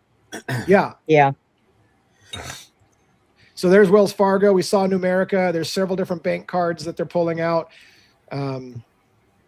So Cassandra's asking, what's your reasoning why you think Kaylee was the target? There's a lot of reasons. There's a lot of reasons. There's the 2 primary ones. I'll try to be brief. The 2 primary ones, anytime you have a crime of passion where one person is brutally stabbed and disfigured in the face, like Kaylee Gonzalez was unrecognizable, it means somebody probably loved her and was angry and was taking it out on her, or hated her so much that they were taking it out on her. So it's a crime of passion. Crime of passion, almost always, you look to the jealous ex-boyfriend, the ex-husband, whatever. You always look to who is dating them that has that kind of anger towards somebody. So that's step 1. Step 2 can be the rumors about certain people ratting on people in the house, selling drugs, moving drugs to the house. And that, again, the snitch would get it worse maybe than everybody else. Yeah. So those are just a couple of ways to look at that. There's some checks.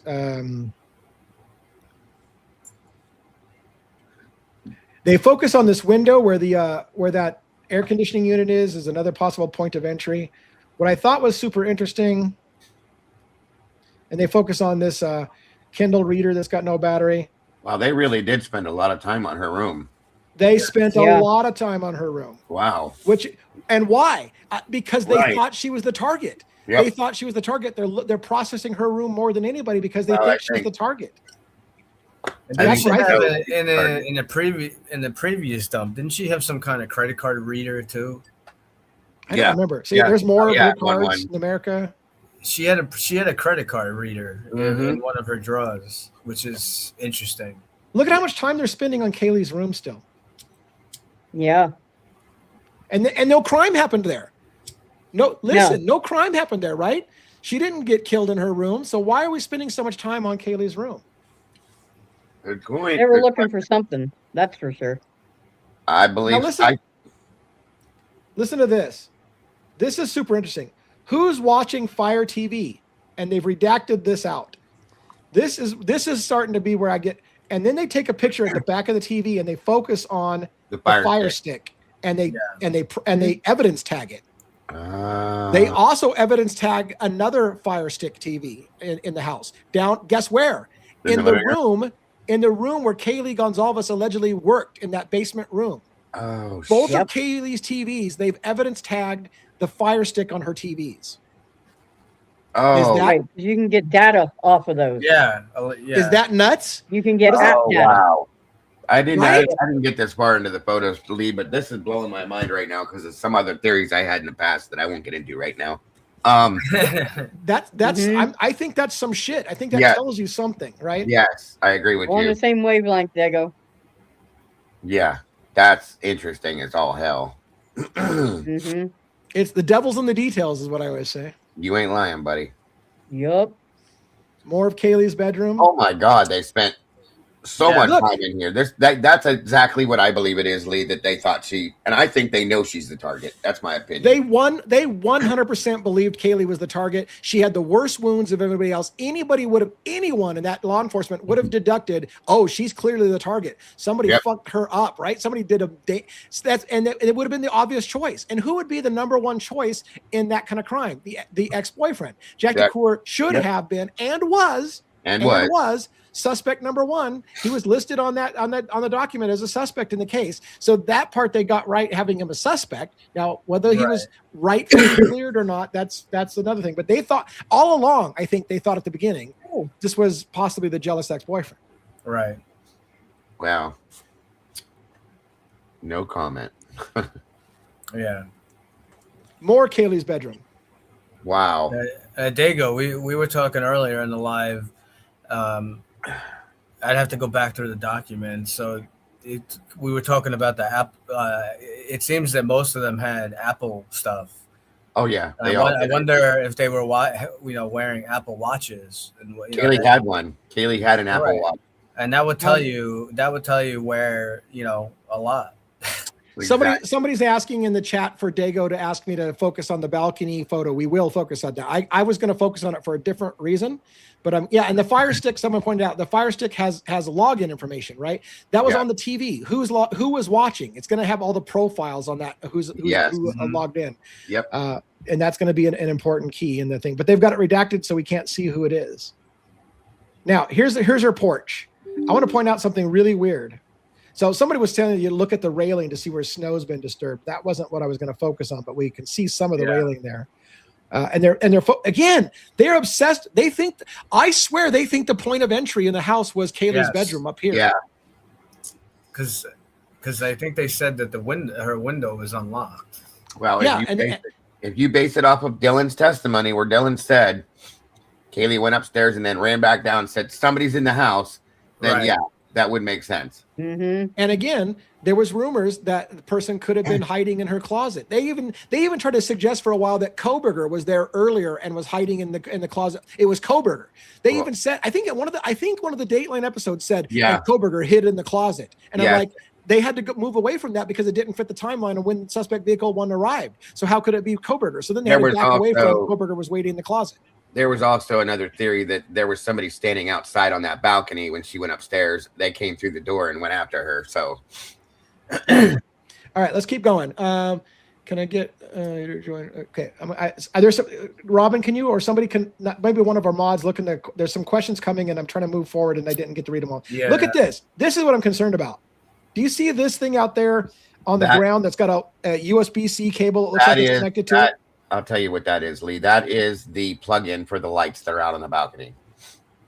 Is it like a motion sensor thing or a light? It's a USB plug-in for those lights that are out there. They have a like a dial, like sensor? A setting on them. Yeah, and I figured that. I looked into that a long time ago too. But yes, I was worried about like what is that? What is that cord that's coming? Yeah, okay. Yeah, it took me a minute too. Do you know what they're talking about when they ask you to look at the snow disturbed on the railing? Tomboy mentioned that when because her and Tandy have been going through these for a while, when they went through it, that it looked like the snow around the top of the railings was disturbed, as if somebody may have crawled over top of it. Right, and there was the allegation that somebody took a ladder and brought it up to the 3rd floor and came up over the railing into the back of the ladder. There's a ladder at the front of the house that's still sitting there. I believe that they believe some people have said that they thought they moved the ladder from the front to the back, climbed up there, and then left and put it back. You know what I mean? All right. Let's keep moving because we're running out of time. Well, we're not running completely out of time, but we're still in Kaylee's bedroom. No murder happened here. Yeah, they thought for sure she was the target. Candace has a question. Yeah, you're correct. Why not evidence tag the smart TVs too? Yeah, smart TVs also have apps. Exactly. They should have. You're right. But how they're many other only things? They're only interested in Kaylee because they think the whole thing was around Kaylee. And I'm not sure that they still don't think that, to be honest with you, for a reason. The Fire Sticks are important because they have all kinds of data you can download. They have passwords.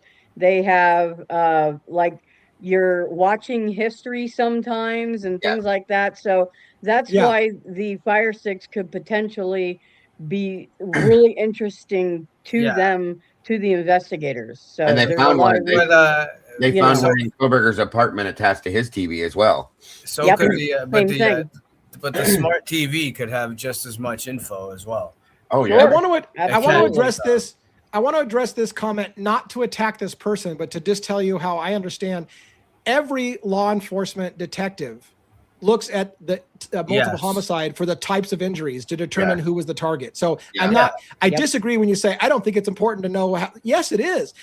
Who got the worst injuries and where they're at tells you a motive, because people kill differently. People who are ashamed of killing certain people will cover them up with a blanket, for example, because they're ashamed of what they did afterwards. Right. It's all into the psychology. So how 100%. Important. 100%. I mean, you got four people who were killed, right? And most of them have defensive wounds and different stabbings and stabbed in the lungs and different things. Which one of the four has vast different injuries than the rest? It's Kaylee. So yes. And that's same with like EMS when you get on a scene, when you look at the stuff, we look down and go, well, that was, we know what happened here. That's how you tell. Right. So you have to pay attention to that stuff. And so I want to make sure people understand, we're not doing this for sensationalism because we just want to get off on talking. It does matter. It matters what order the bodies were killed in. It matters whether the bodies were moved and staged from another place. It matters who got the worst. All of that matters when trying to determine motive and what would happen. Because somebody could have been the primary kill and everybody else could have been collateral damage because they were just nearby.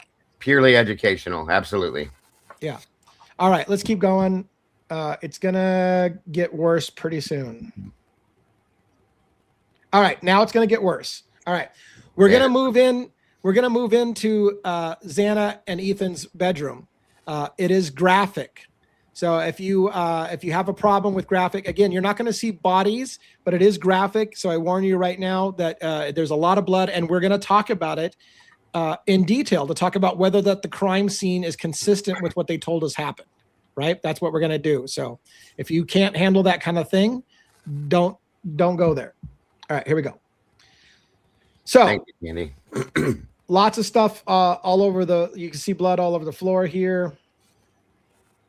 I'm trying to keep moving. All right, so this is the bed allegedly that Ethan is laying on. Maybe he's there in this picture and they've got it redacted.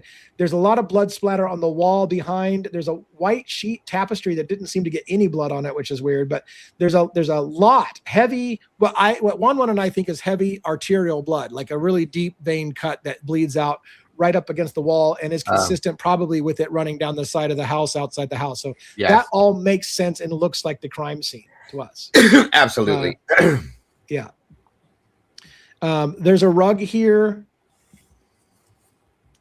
We're back outside the bedroom. We're going to get back in the bedroom here in a bit. Okay, so here's looking out into that bedroom from the beer pong table. That's looking, again, Zana is laying right there on the floor. This is what Dylan would have seen when she said, I thought my friend would just passed out. I saw her laying on the floor. That's the view she would have had of Zana laying on the floor. Oh, right there. That does match. Now that I'm looking at that, Lee, that dresser thing we were talking about, it is straight on ahead now. So that does. It is. It is. Oh, yeah. Yeah, I figured it out. Yeah, you're right. I couldn't remember when I looked at it, but now I see it. So, yeah. Yeah. All right. Moving into the bedroom some more. And the lighting changes because of white balance and flash and all that stuff like that. But we're going to get into some graphic stuff here in a minute. All right, let's go. So again, this would be where Zana's at approximately. This is where Ethan's at. Lots of blood here. Tons of blood over on this. Tons of blood over in that. We're going to get into here.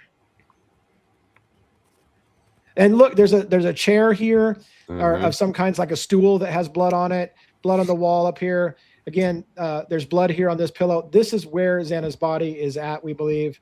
We're going to keep moving through. Ethan's body blocked here. Wall part, again, Ethan's body blocked in the pictures. Stuff on the, so they got redacted on the things. Blood pooling on the floor here. Again, Zana's here. Ethan's up here. Lots of blood here. We're going to get some really good pictures of this blood here in a minute and kind of point out some things. Again, very graphic, so I apologize for that, but it's a crime channel, so this is what's going to happen. True crime. All right. So here, by the way, is several things. This we believe was a body bag. Zana was here in this general area. This is a body bag, we believe. It is. We've seen it in other photos. And so the body's been moved at this point. She would have been around here with all of this. There's the body bag again, more blood. Again, she's been moved out of the scene, so she would have been there. So we're looking at the blood, the aftermath, which again means when they moved her, did they smear things like this? At this point, you don't know. The smear scenes can tell you that much because the body's been moved. We do have one and I had a lot of fascination with this table right here. We're gonna get to that in a minute. Yeah, I have some thoughts about that. The table. Okay, good. There's a lot with that table. Yeah. There's a smear mark. Look at that smear mark. It goes side. It's like a swipe. Yep. You see how it swipes across there? I don't know if you can see it real well on the screen. There's a lot of shit that went down in this room, you guys. I'm telling you right now. Yep. Oh, Yep. And it's more consistent with what they told us happened, right? Because there's a significant amount of blood in this room. Yes. There's no way that someone right down the hall wouldn't have heard what was going on. Oh, for fuck's sake! Again, defensive wounds. No. They were fighting back. They had to have been screaming. How about right underneath it, JJ? Just right underneath them. You know what I mean? Yeah, I mean it's just crazy, man. It's just look at these marks. As one and I were saying, these marks are not there. It's not spatter and it's not cast off. It's more like rubbing against it, like you've got blood on you, and it's touch marks. It's finger marks, all sorts of finger stuff. marks. Yeah, it's a lot. I think someone's struggling to get out of that bed. Yeah, I think so too. There's some spatter there, but there's a lot of movement going on right there. Yeah, too. this is all spatter. And by the way, this is graphic. It's crime scene. There's a difference between cast off. What is cast off? So if you're stabbing someone and you pull that knife back and it's coated in blood, it's going to fling blood through the air. That's cast off. It's going to create a certain look. The spatter indicates blunt force trauma. It's smashing someone in the face and blood spattering, or they're already bloody and you're hitting them with something and it's blood spatter. That spatter, the little flecks are more indicative of spatter, whereas the lines and stuff like that are more cast off. Right. Yes. Right. And usually you'll see like an arc. You'll see, right. It's not always straight line. You'll see like an arc, and then you'll see where gravity tends to pick up 100%. Drop down. Yeah. So this is somebody asked what room this is. This is Ethan and this is Zana's room. Ethan didn't live there.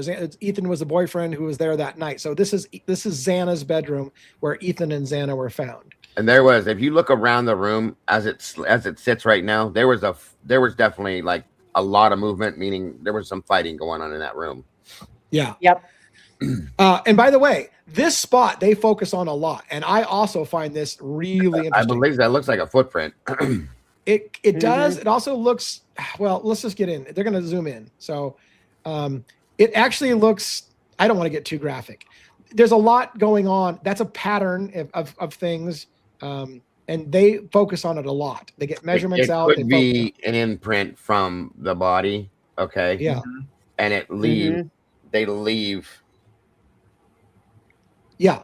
Like if a face was laying on it, or if a hand was laying on it and left a print, they could have done, they could have done something with that.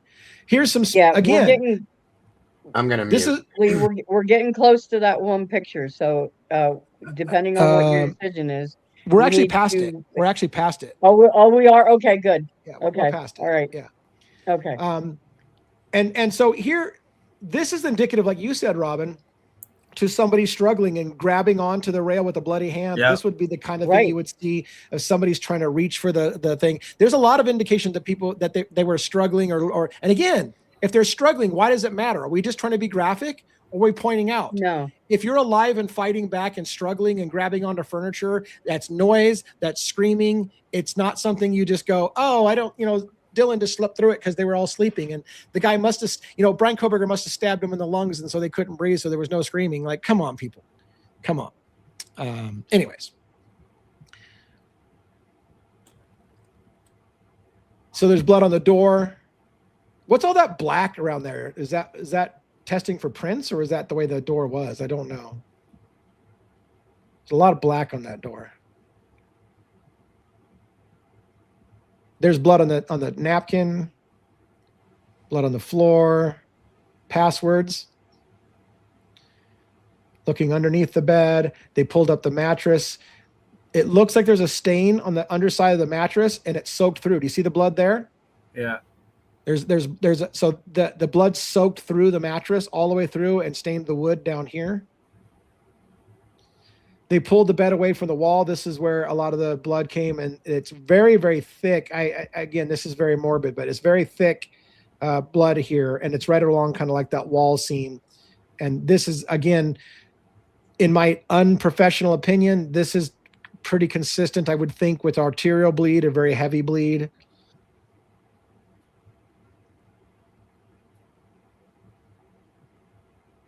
Again, more of the bedroom.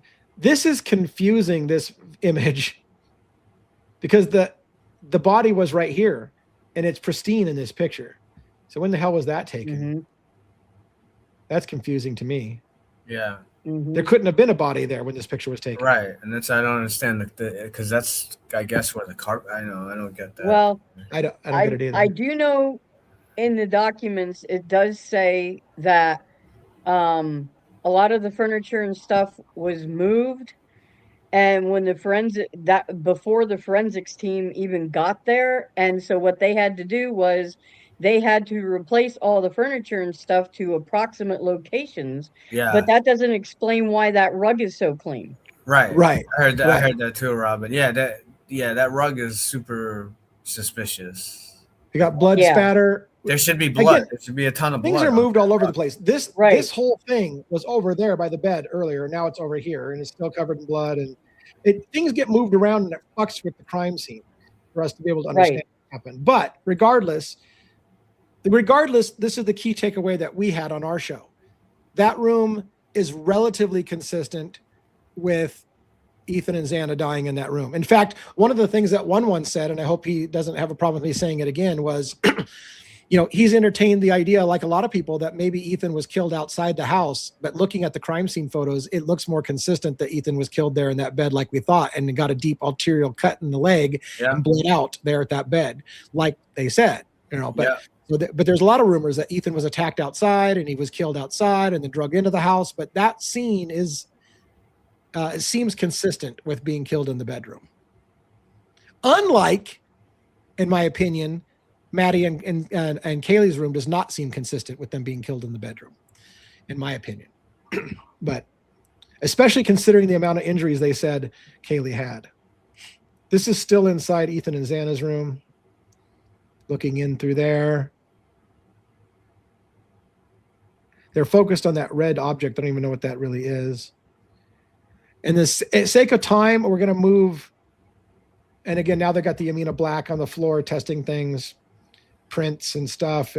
This looks like fabric to me. That looks like a fabric pattern, like jeans or something like that to me, or a blanket. I don't know, but it seems like it has that fabric look to it.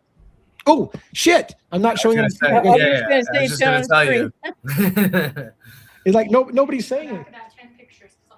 I was just gonna say I was dealing with something else, and I'm going to go back because nobody yelled at me and said, you know, you're talking about shit that we can't see. So anyways, there's the amino black on the floor, and there's again the patterns that look like cloth or jeans clothing to me. What is that? Still Zana's room? Yes. Okay. I think this is that circular pattern we saw Yeah. earlier that was blood, and there was another spot. I think all that's been Yeah. covered now in amino black. But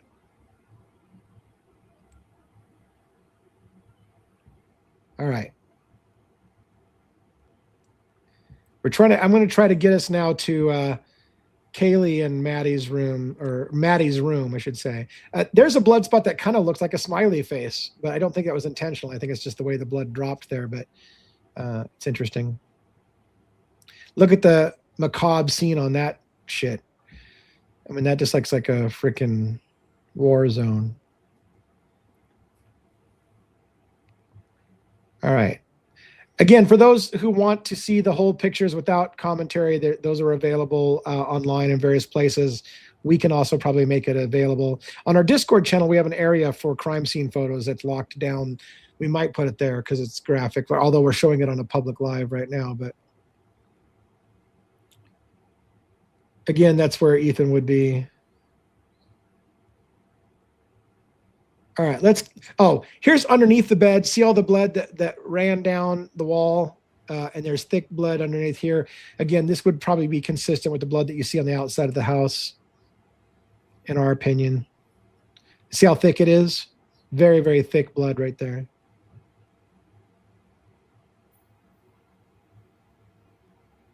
On the door. So I know that some of you might want to really look at these pictures and make your own conclusions, but we have to, for the interest of time, move through it and move up to the other room. Lots of marking of stuff on that area. By the way, I'm showing pictures, right? You guys are supposed to tell me when you don't see my pictures. We see You it. guys are so quiet. And again, they really Just watch focused. it. I found this interesting, and they took a lot of pictures of that. A Yeah. lot. I don't know what this white thing is here. This white thing bugs me. It's bugged me for a while. I don't know what it is. I don't know what it is. I mean, that round spot could have been the back of somebody's head, you know?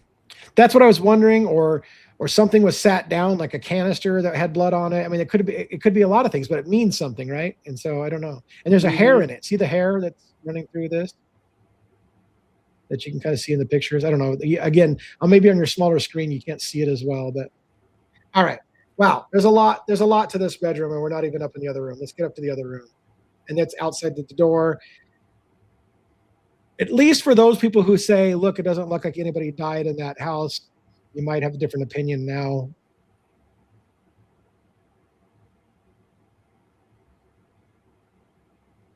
All right, let's move up. Come on. Blood drips from outside the room. Looking in the closets. I know I'm going through really fast. I really want to spend some time on Maddie's room, so we need to get out of Zana and Zana's room here.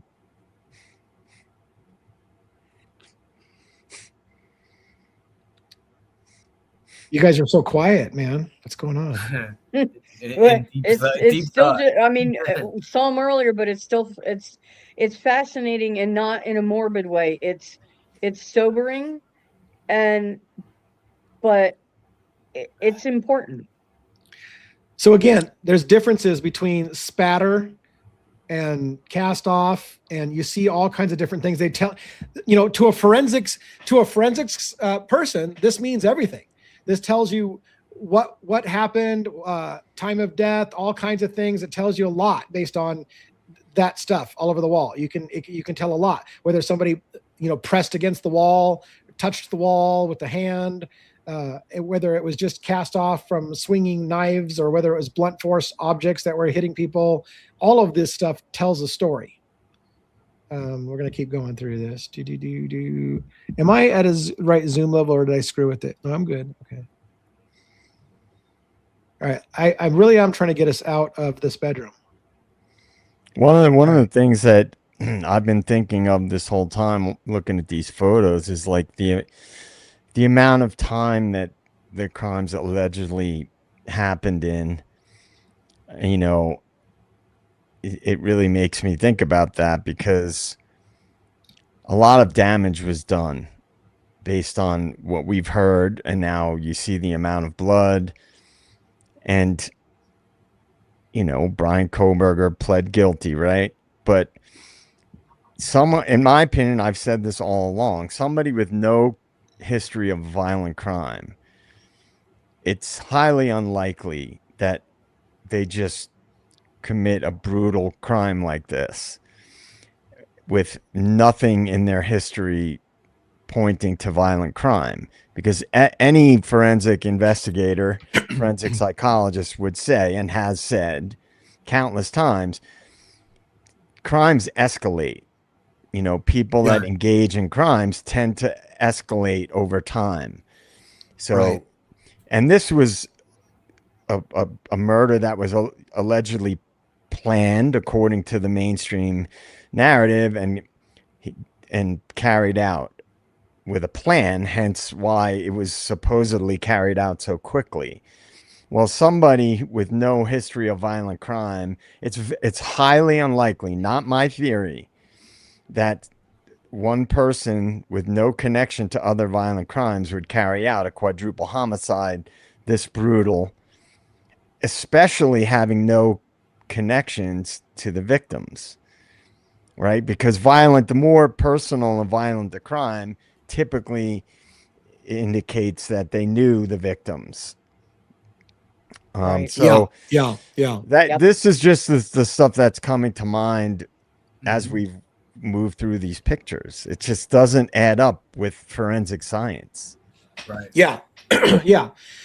Well, yeah, there's a lot of things that don't make sense. Pattern of behavior. Yeah. All right, let's get into Kaylee and Maddie's room so we can have a chance to look at that. I want to say you've seen now how bloody Zana and Ethan's room was. Now, keep in mind this. Kaylee was stabbed more and was unrecognizable. Officers, and literally the way it was described as officers didn't know what they were looking at when they saw her. They couldn't even tell exactly what they were looking at. It was how badly she was disfigured. So when you look at the blood compared to Zana and Ethan's room, tell me whether you think that's the same type of killing that happened here. It is going to be bloody, but is it to the extent that they told us Kaylee suffered? That's the question. All right, so this is Kaylee and Maddie's room. That's where they were on the bed. You do see blood on the wall, right? On the walls.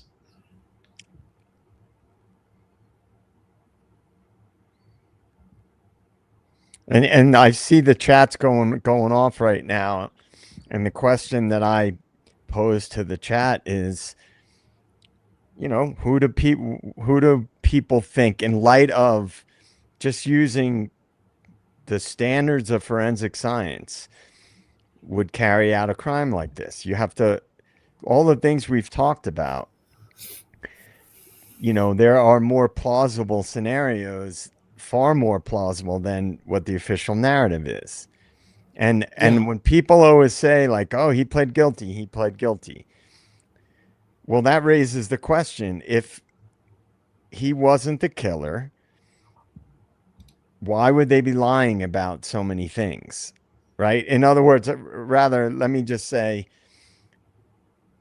if they're railroading him, a la the book Framed, why are they lying about everything? Why do they need to railroad? Why is the important part? Why are they lying? Right. Why would they cover it up? Why would they? And I only brought that up because someone in the chat was like, you guys aren't talking about the obvious.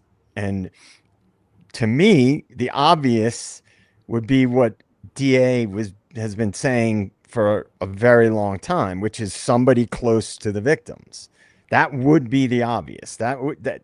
That's not even based on our theories alone. That would be based on the top forensic experts, period. It's not even up for debate. So the question, again, goes back to what we've all talked about and theorized.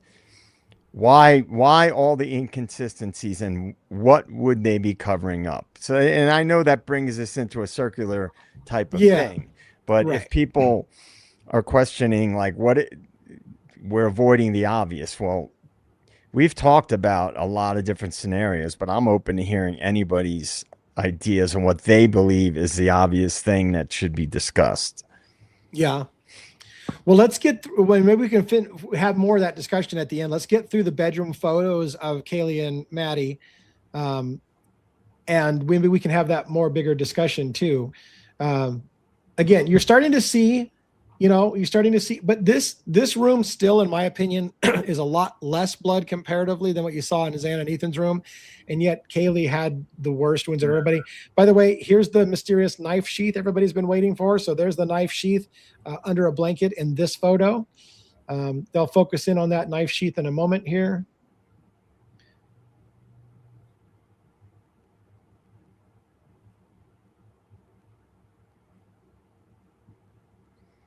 So there's more smears.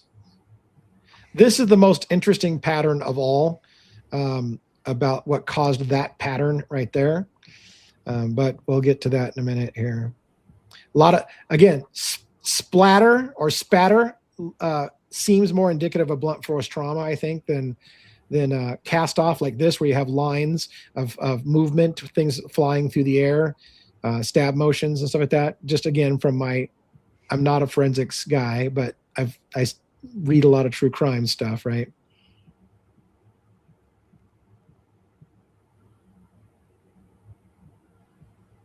So there's the knife sheath, the pristine knife sheath.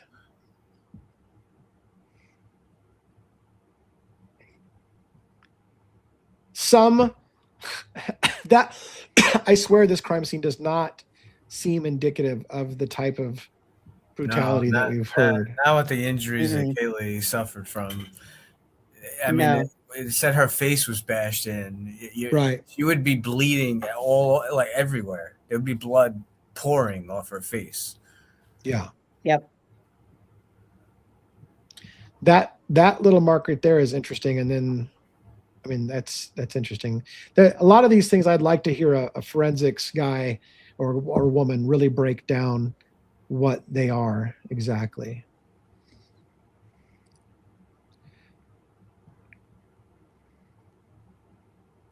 So up underneath the bookshelf, again, that looks like a cast off. So that could be a upward motion and maybe flinging up to the, I mean, I don't want to get super graphic, but just trying to make sense of whether or not the crime scene fits what they said happened.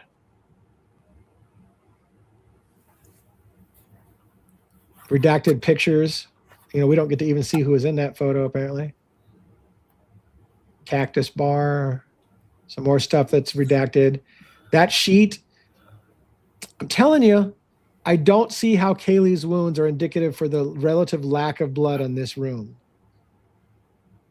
So, yeah. So do these photos tell more of a story to you, or could they be part of a setup? So I don't, from what we see here, I don't believe Kaylee was killed in that room.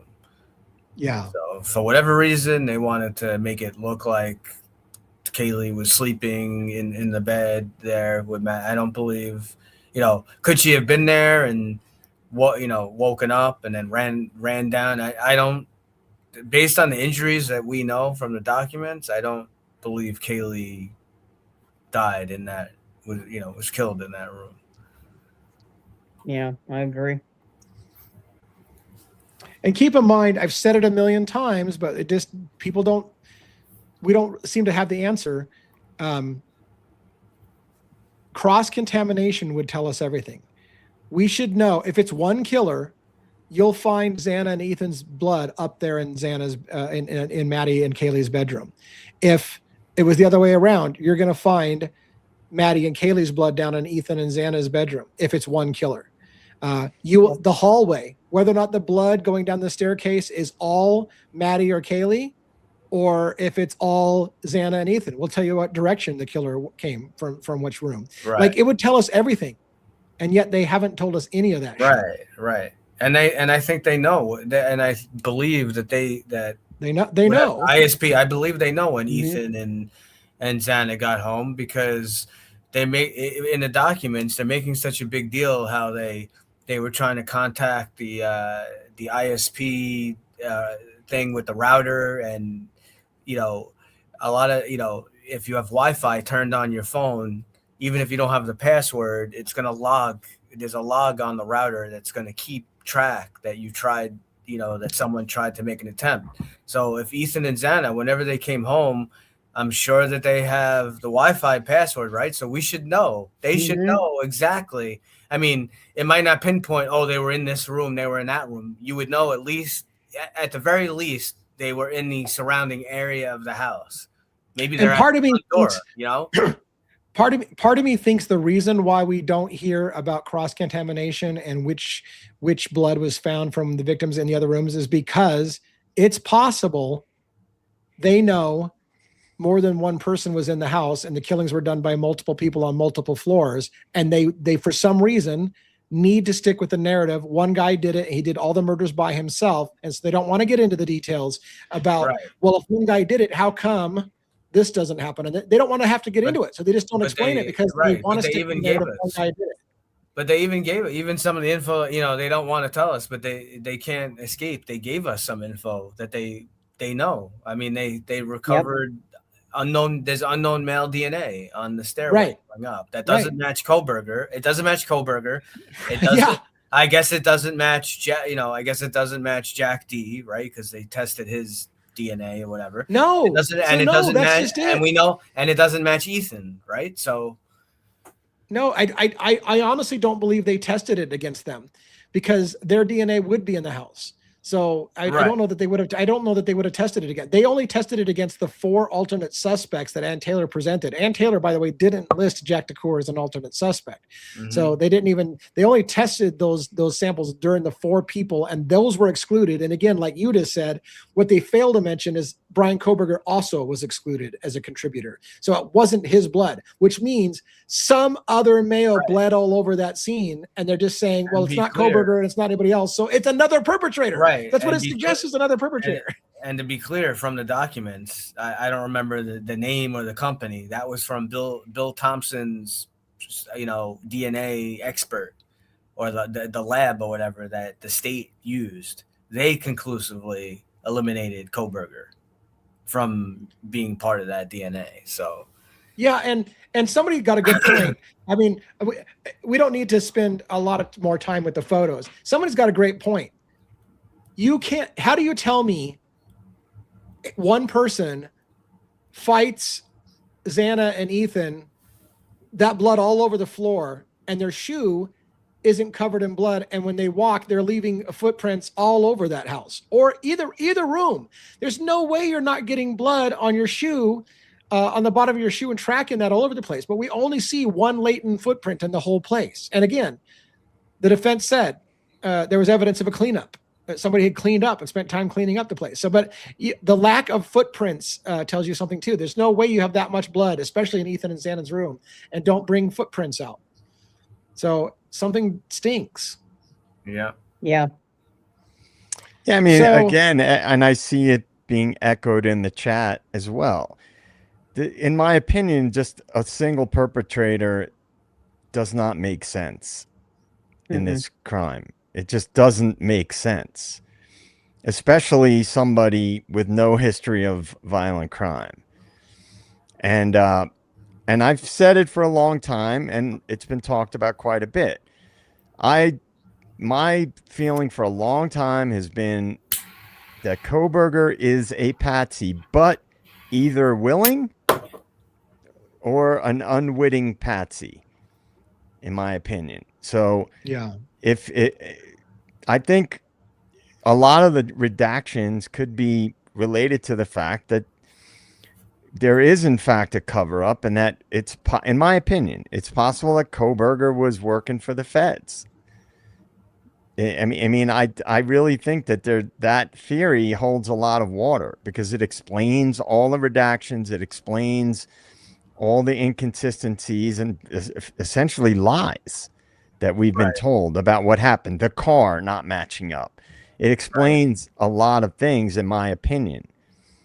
But, you know, whatever. I just think it's one of those two scenarios. He's either being framed straight up, unwittingly, or he was working in some capacity for the feds.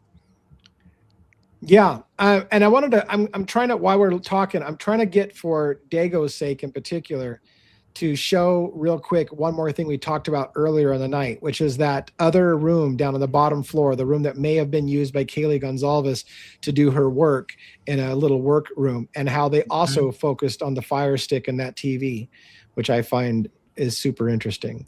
I'll be right back, guys. Yeah. Okay. Okay, here we go. Yeah. All right. I'm going to show on the screen real quick. We'll try to go through this, I believe, is ground floor. Staircase on the left leading up to the second floor, and then from there up to the third floor. This is the ground floor. This is the room that may have been, now this is either going to be Bethany's room, or it's going to be the room that was used as kind of like a work location. But as we go into it and we get closer and closer and to see this room, they focus on this TV, they focus on the back of the TV and the Fire Stick, they close in on the Fire Stick, and they evidence tech the Fire Stick. And that, I believe, is possibly the room that Kaylee said she worked in for her work. So why are they obsessed with Kaylee's room with a million pictures of her room and photograph the Fire Stick in the back of her TV? And then down here in the room that she may have used for work, they photograph the Fire Stick and tag it in the TV. Makes you wonder what the hell was going on there. Yeah, Amanda says that's Bethany's room. Yeah, that's Okay. There's a little pink Okay. cat. There's a pink So- hat. Yeah. So then Yeah. everything I just said, I'm an asshole. So then you would say they're not singling out Kaylee, but they are interested in the Fire Sticks, Right. if that's Bethany's room. And we believe it's Bethany's room because of the pink hat. Yeah, that was her hat. And the blinds, yeah. Yeah, the blinds and everything. There's another room they show. Yeah, they do show the other room though. See, once again, you're reminding me why I should vet things even better before I go live. I think that's it right there. I think the other room is the work room. Yeah. The one that had like a monitor on the shelf. Oh, was I even showing it, or did I not show the pictures? Now I looked up to the screen and right now you're not. Okay, there's nothing else to see. I don't think so. Okay. So that's it, guys. We're at 2 hours. I said we were going to wrap up early because we have a little bit of some business to do as a panel after the show. But I don't want to leave it on a like drop it like a hot potato. But what do you guys think about the crime scene photos? What's your initial impression? Let me ask the panelists this question: are the photos we just seen indicative to what you would imagine is what they told us happened, a quadruple homicide in the house? Does it feel like that is now evidence that it was a quadruple homicide? It happened the way they said it did?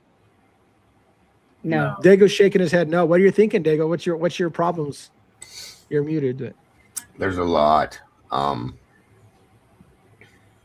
There's a lot that's not right. I've seen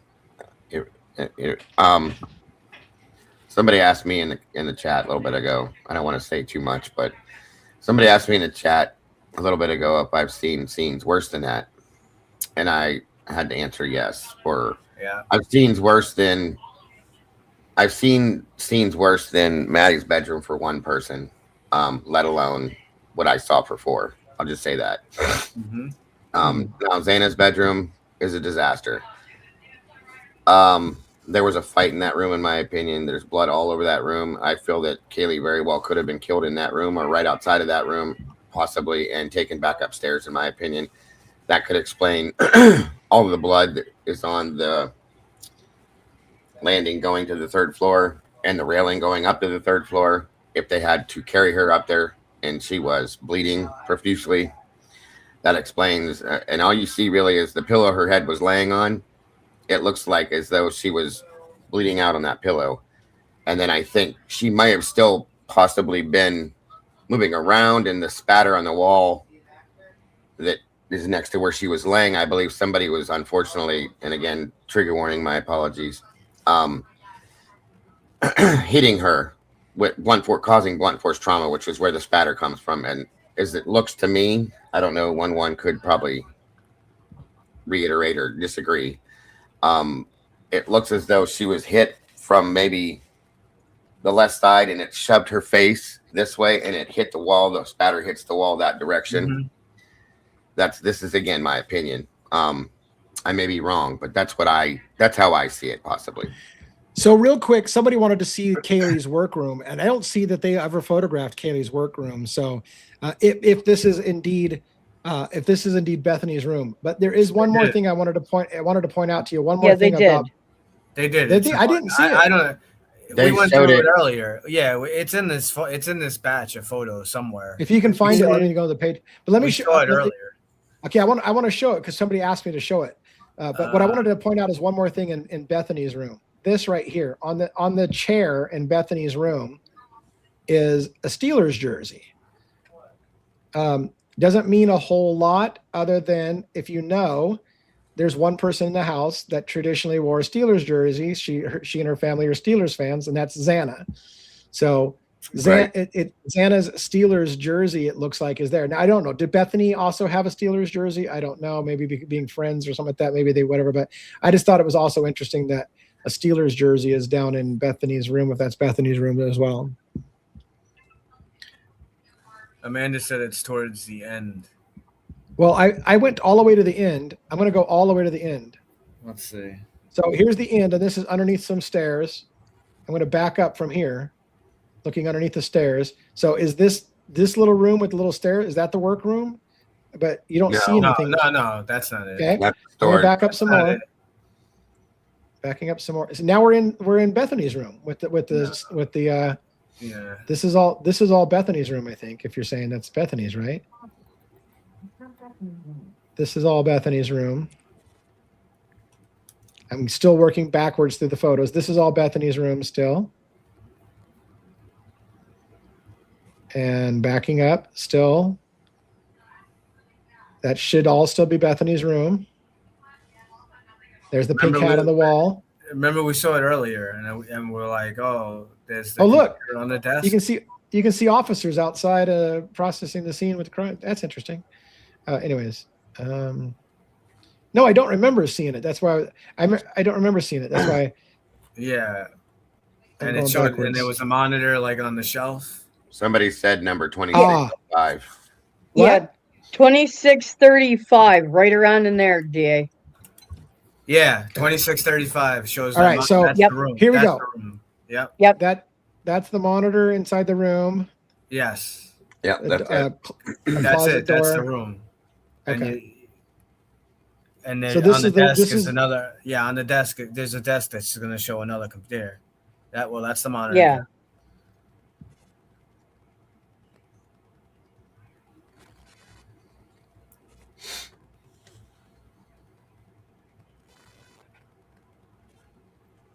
And it makes you golf wonder club. why Golf those clubs. doors are off the closet. Yeah, that's what I was wondering too. See? So that's But, the work. on That's the that work desk area. there, yeah. there's a book that it looks like, I would imagine that was Kaylee's book. It's about leadership. It's by a best-selling author, Dare to lead. To lead. Brene Brown. She was, yeah. No, I was gonna make a comment, That's but it. Okay. I thought better of it. So there is the room. So yeah, so I for the millionth time I was wrong. The Fire Stick is not in the work computer that supposedly was used by Kaylee. It's apparently in Bethany's room. It is interesting. Still, it is interesting that police evidence tagged both the Fire Sticks. I don't know what that means exactly. Other than, like you said, were they looking for login information? Were they looking to see if somebody was, I don't know, at the house by logging into it, or were they looking to see activity, to see who logged in to watch TV? So, yeah. So there you go. Somber night, difficult photos. Thanks for watching. You guys, let's go around the horn and see if you guys got any last comments. Let's start at the top. Robin, do you have any thoughts, comments about tonight's disturbing crime scene photos? Yeah, like I said, it is very sobering to watch this, but it's important because this shows without a doubt how many inconsistencies we have been told since this case first started. It is not indicative of a lone incel who just happened upon this house and could go in there and within like 10 minutes or so, murder violently these 4 young people. I mean, this is a tragedy beyond nightmarish, and this isn't, we're not here for clickbait. This is to show people you have to question everything, and we can't just take things at face value, and this just proves it. Yeah, well said. One thoughts. Thanks everyone for being part of us. This is important stuff, and sometimes it's hard to go through some of these pictures and remember that 4 young people at the start of their life, basically, taken away so quickly. It really makes you think, how precious life is. And the thing is with these photos, just it's so hard to, they cause more aggravation and more nonsense because they don't label the stuff correctly, and you see how annoyed and how frustrated we get. I mean, I can't even imagine what they threw at Ann Taylor. So I know a lot of people like jumped on the bandwagon of attacking Ann Taylor. I mean, she may have just done the best that she was able to with what she had, but I don't believe that obviously the story that we have been told is what happened. After seeing these pictures and more of the bedrooms, I do believe that Ethan and Zana most likely fought for their life and were, maybe something started outside. That's very possible, but I do believe that there is enough evidence that shows that they definitely did take their last breath in that bedroom. When it comes to Kaylee and Maddie, I don't see enough evidence from, we don't have the full. It'd be nice to get the full autopsy reports, and we could really kind of match things. Interesting, right? That they don't want to give that to us. There's a lot of stuff there. Some stuff seems to match kind of what Dylan said. I could see that maybe Kaylee tried to lock herself in the bathroom. Someone kicked the door in. Kaylee tried to run downstairs.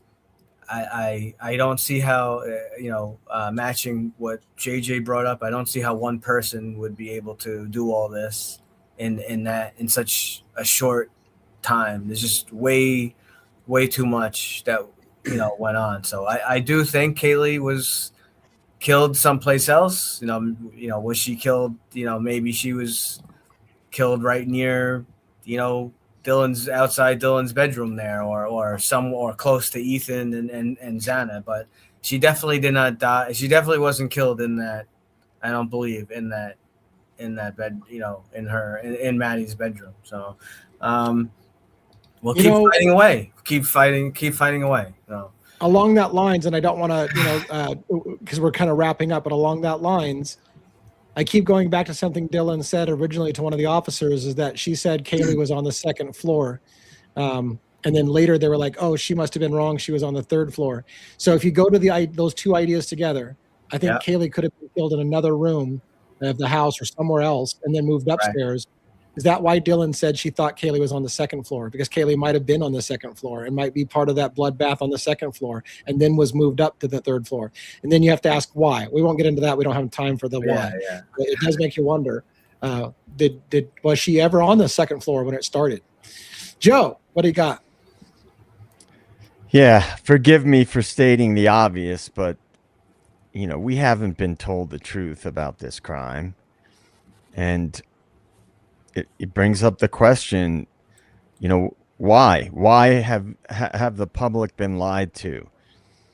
And so if you can look at specific things, and we know that we have not been given the correct information about those, then it's a logical assumption that we haven't been told the truth about many other things as well. And so the question that I keep going back to is why? What are they keeping from the public? And if you can raise questions about little things along the way and many inconsistencies, well, then how can you believe any of the official story? Because if they would lie about all these different things, then why would you think they were telling the truth about anything? And so I mean, I know that's not a groundbreaking take, but it just, as far as I'm concerned, I think there's so many potential scenarios that could have happened. But since we're not getting the truth, it's hard to know how big the lies are, the magnitude of the lies. Yeah, and I think, again, well said. I think if you can prove, and I don't know that anybody's convinced, but if you can prove that they lied about one thing, then who's to say they didn't lie about a bunch of things? Like, if they're going to lie about any part of this case, how much did they lie about? So the question becomes is anybody convinced 100% that they have lied about something? Or does it seem, and I'm not going to, that's rhetorical. We're not going to answer that. But if you think that they lied about one thing, who's to say they're not lying about a bunch of things? So it's a good question. Dago, what do you got? I pretty much ditto to what everybody said. I definitely don't at this point believe that Kaylee was killed in that bedroom. I think she was killed even somewhere along in between the third floor and the second floor, maybe in front of Dylan's bedroom door. And I think she was taken up there, placed in bed. Maybe she wasn't completely deceased at that point. She was maybe still moving around a little bit or something, and they finished her off there possibly. But I don't believe that there was anything anywhere near like what we were told at that point in that bedroom at all, in my opinion. Yeah. And let me close with a sobering thought. And again, I'm going to ask my panelists to stay on after we close the live backstage. But keep in mind, Idaho State Police dropped these photos today, and within hours they pulled them back off the public website. So something, it feels like maybe we weren't supposed to see. Was it an accident? Why did they pull them again? I will tell you this. Again, we hinted at it earlier. There is one image in that 2,000 something images that appears to maybe show an actual person. It's disturbing. Once you see it, it's hard to see. You'd have to really look for it. Once you see it, you won't unsee it. So I warn you on that. Is that the reason why they pulled it? Could that be the entire reason? Did they pull the whole package because they're like, holy shit, they showed a little bit of a person's face and body in that picture, get that out immediately? And did they pull the whole thing? Will it come back on? And will that photo have been redacted? If the $1 million question is, when it comes back, will it be the same package, and what's changed? So give that some thought. With that, everybody, thank you, and hope that you have a good night. We will, on the Discord channel, by the way, we have a section in the Discord channel for crime scene photos. I'll try to put a link, because it was a huge file, wasn't it? One gig. 1 gig. It was 1 gig file, which is too big to host on our Discord server. but we can host a link to a share drive where it's at, and you can get access to it. So anybody with a link can access it. We'll put that on our Discord channel. I'm sure lots of other channels have also made the link available to people because it has been pulled down, and now you have to get it from people who were quick enough to grab it, like our team. Yay, our team, and yay, Dago's team, grabbing the files while they were up, so that when they pulled that shit, we still had it. So there you have it. All right. Oh, and Amanda said it's already there. Holy shit, Amanda's on fire. Amanda's already got it up on our Discord. We have ours in our Discord as well. Awesome. Excellent. Thank you. Great panel tonight. Thank you, everybody. Again, panelists, stay after for just a little bit, and everybody else have a great evening. Good night, everybody. Good night. All right.